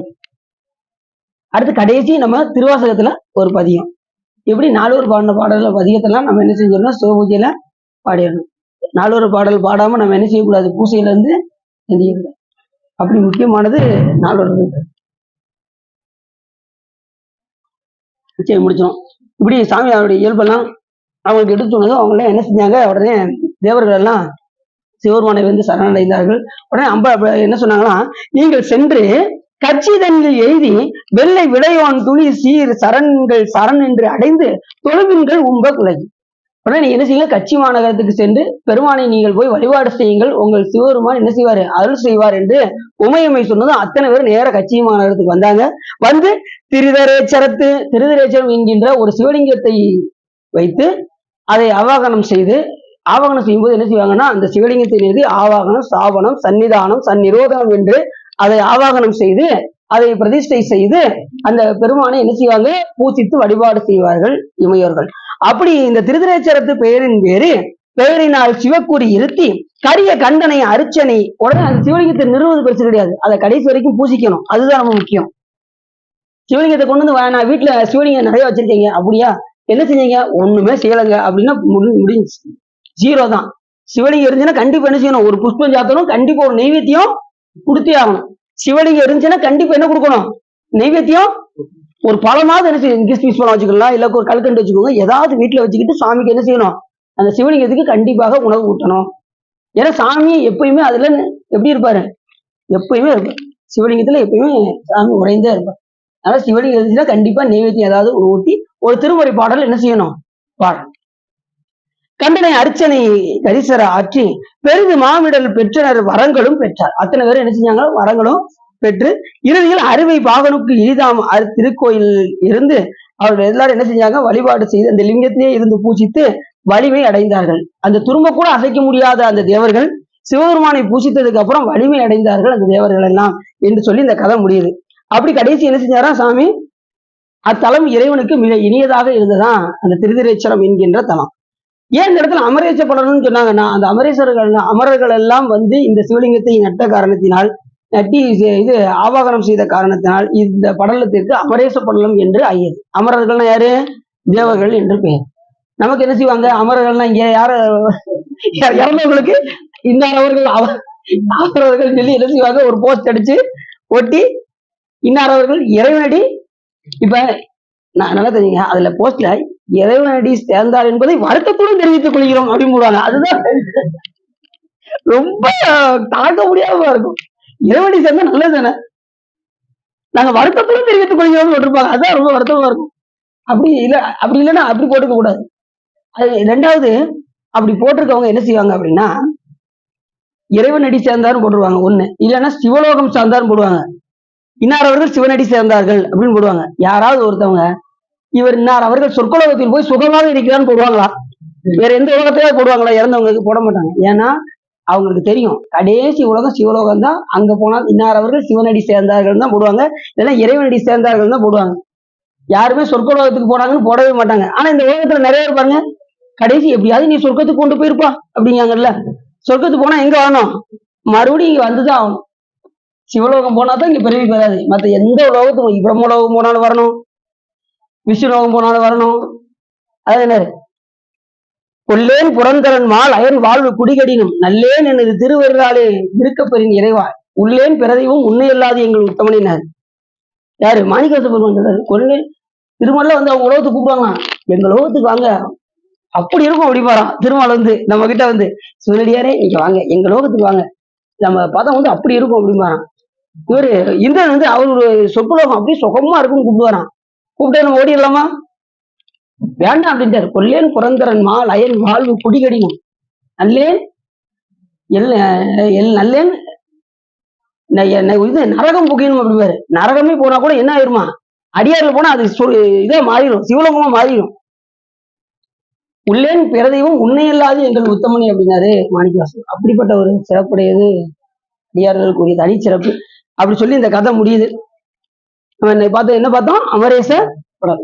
ஆனா உண்மையிலே எப்படி இது வச்சிருக்கணும்? திருதிரேஸ்வரர் படம் தான் வச்சிருக்கணும். எல்லா இதுலயும் சிவலிங்கத்தை வச்சாங்க, இந்த படலத்துல மட்டும் அமரேசர் படம். ஏன்னா அமரர்கள் எல்லாம் சேர்ந்து இந்த சிவலிங்கத்தை உருவாக்கிய காரணத்தினால் இதற்கு அமரேச படலம் என்று அருளாளர்கள் வைத்திருக்கின்றார்கள் என்று சொல்லி இதுகாரும் உள்ளம் நிறைந்து வகை சிறந்து இந்த காஞ்சிபுராணத்தை நீங்கள் கேட்டதினால் உங்களுடைய வல்வினை கரைந்து திருவருக்கு உரையும் என்று சொல்லி திருப்புகழ் பாடி அடியின் உரையை நிறைவு செய்கின்றோம்.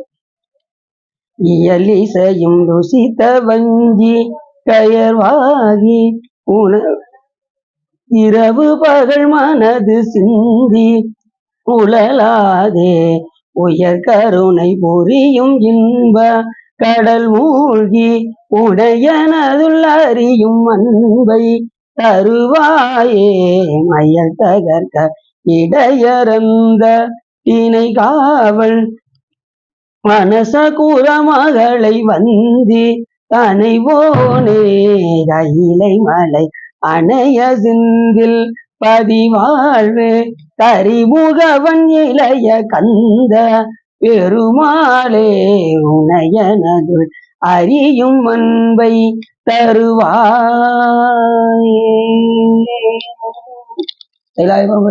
போது நெறி காட்டும் என்னை பயில்வாய் மெய்கண்டான் தந்தளிக்கும் விஞ்ஞான பானுவாய் சீராரும் பொருள் ஒரு நமச்சிவாய தேவன் சைலாதி மரபுடையவன் திருமரபு நீடோனி தலைகமாதோ பான்முகில் வளாது மிகமடிவனம் துறக்க மன்னன் கோன்முறை அரசு செய்க குறைவில்லாத உயிர்கள் வாழ்க நான்மறை அரங்கள் உங்க நற்றவம் வேள்வி மல்க மேன்மைகள் சைவ நீதி விளங்குக உலகமெல்லாம்.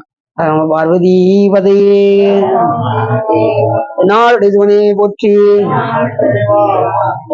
வேல் முருகனுக்கு உச்சிட்டமன் தில்லைமரம் பொன்னம்பலம் யாராவது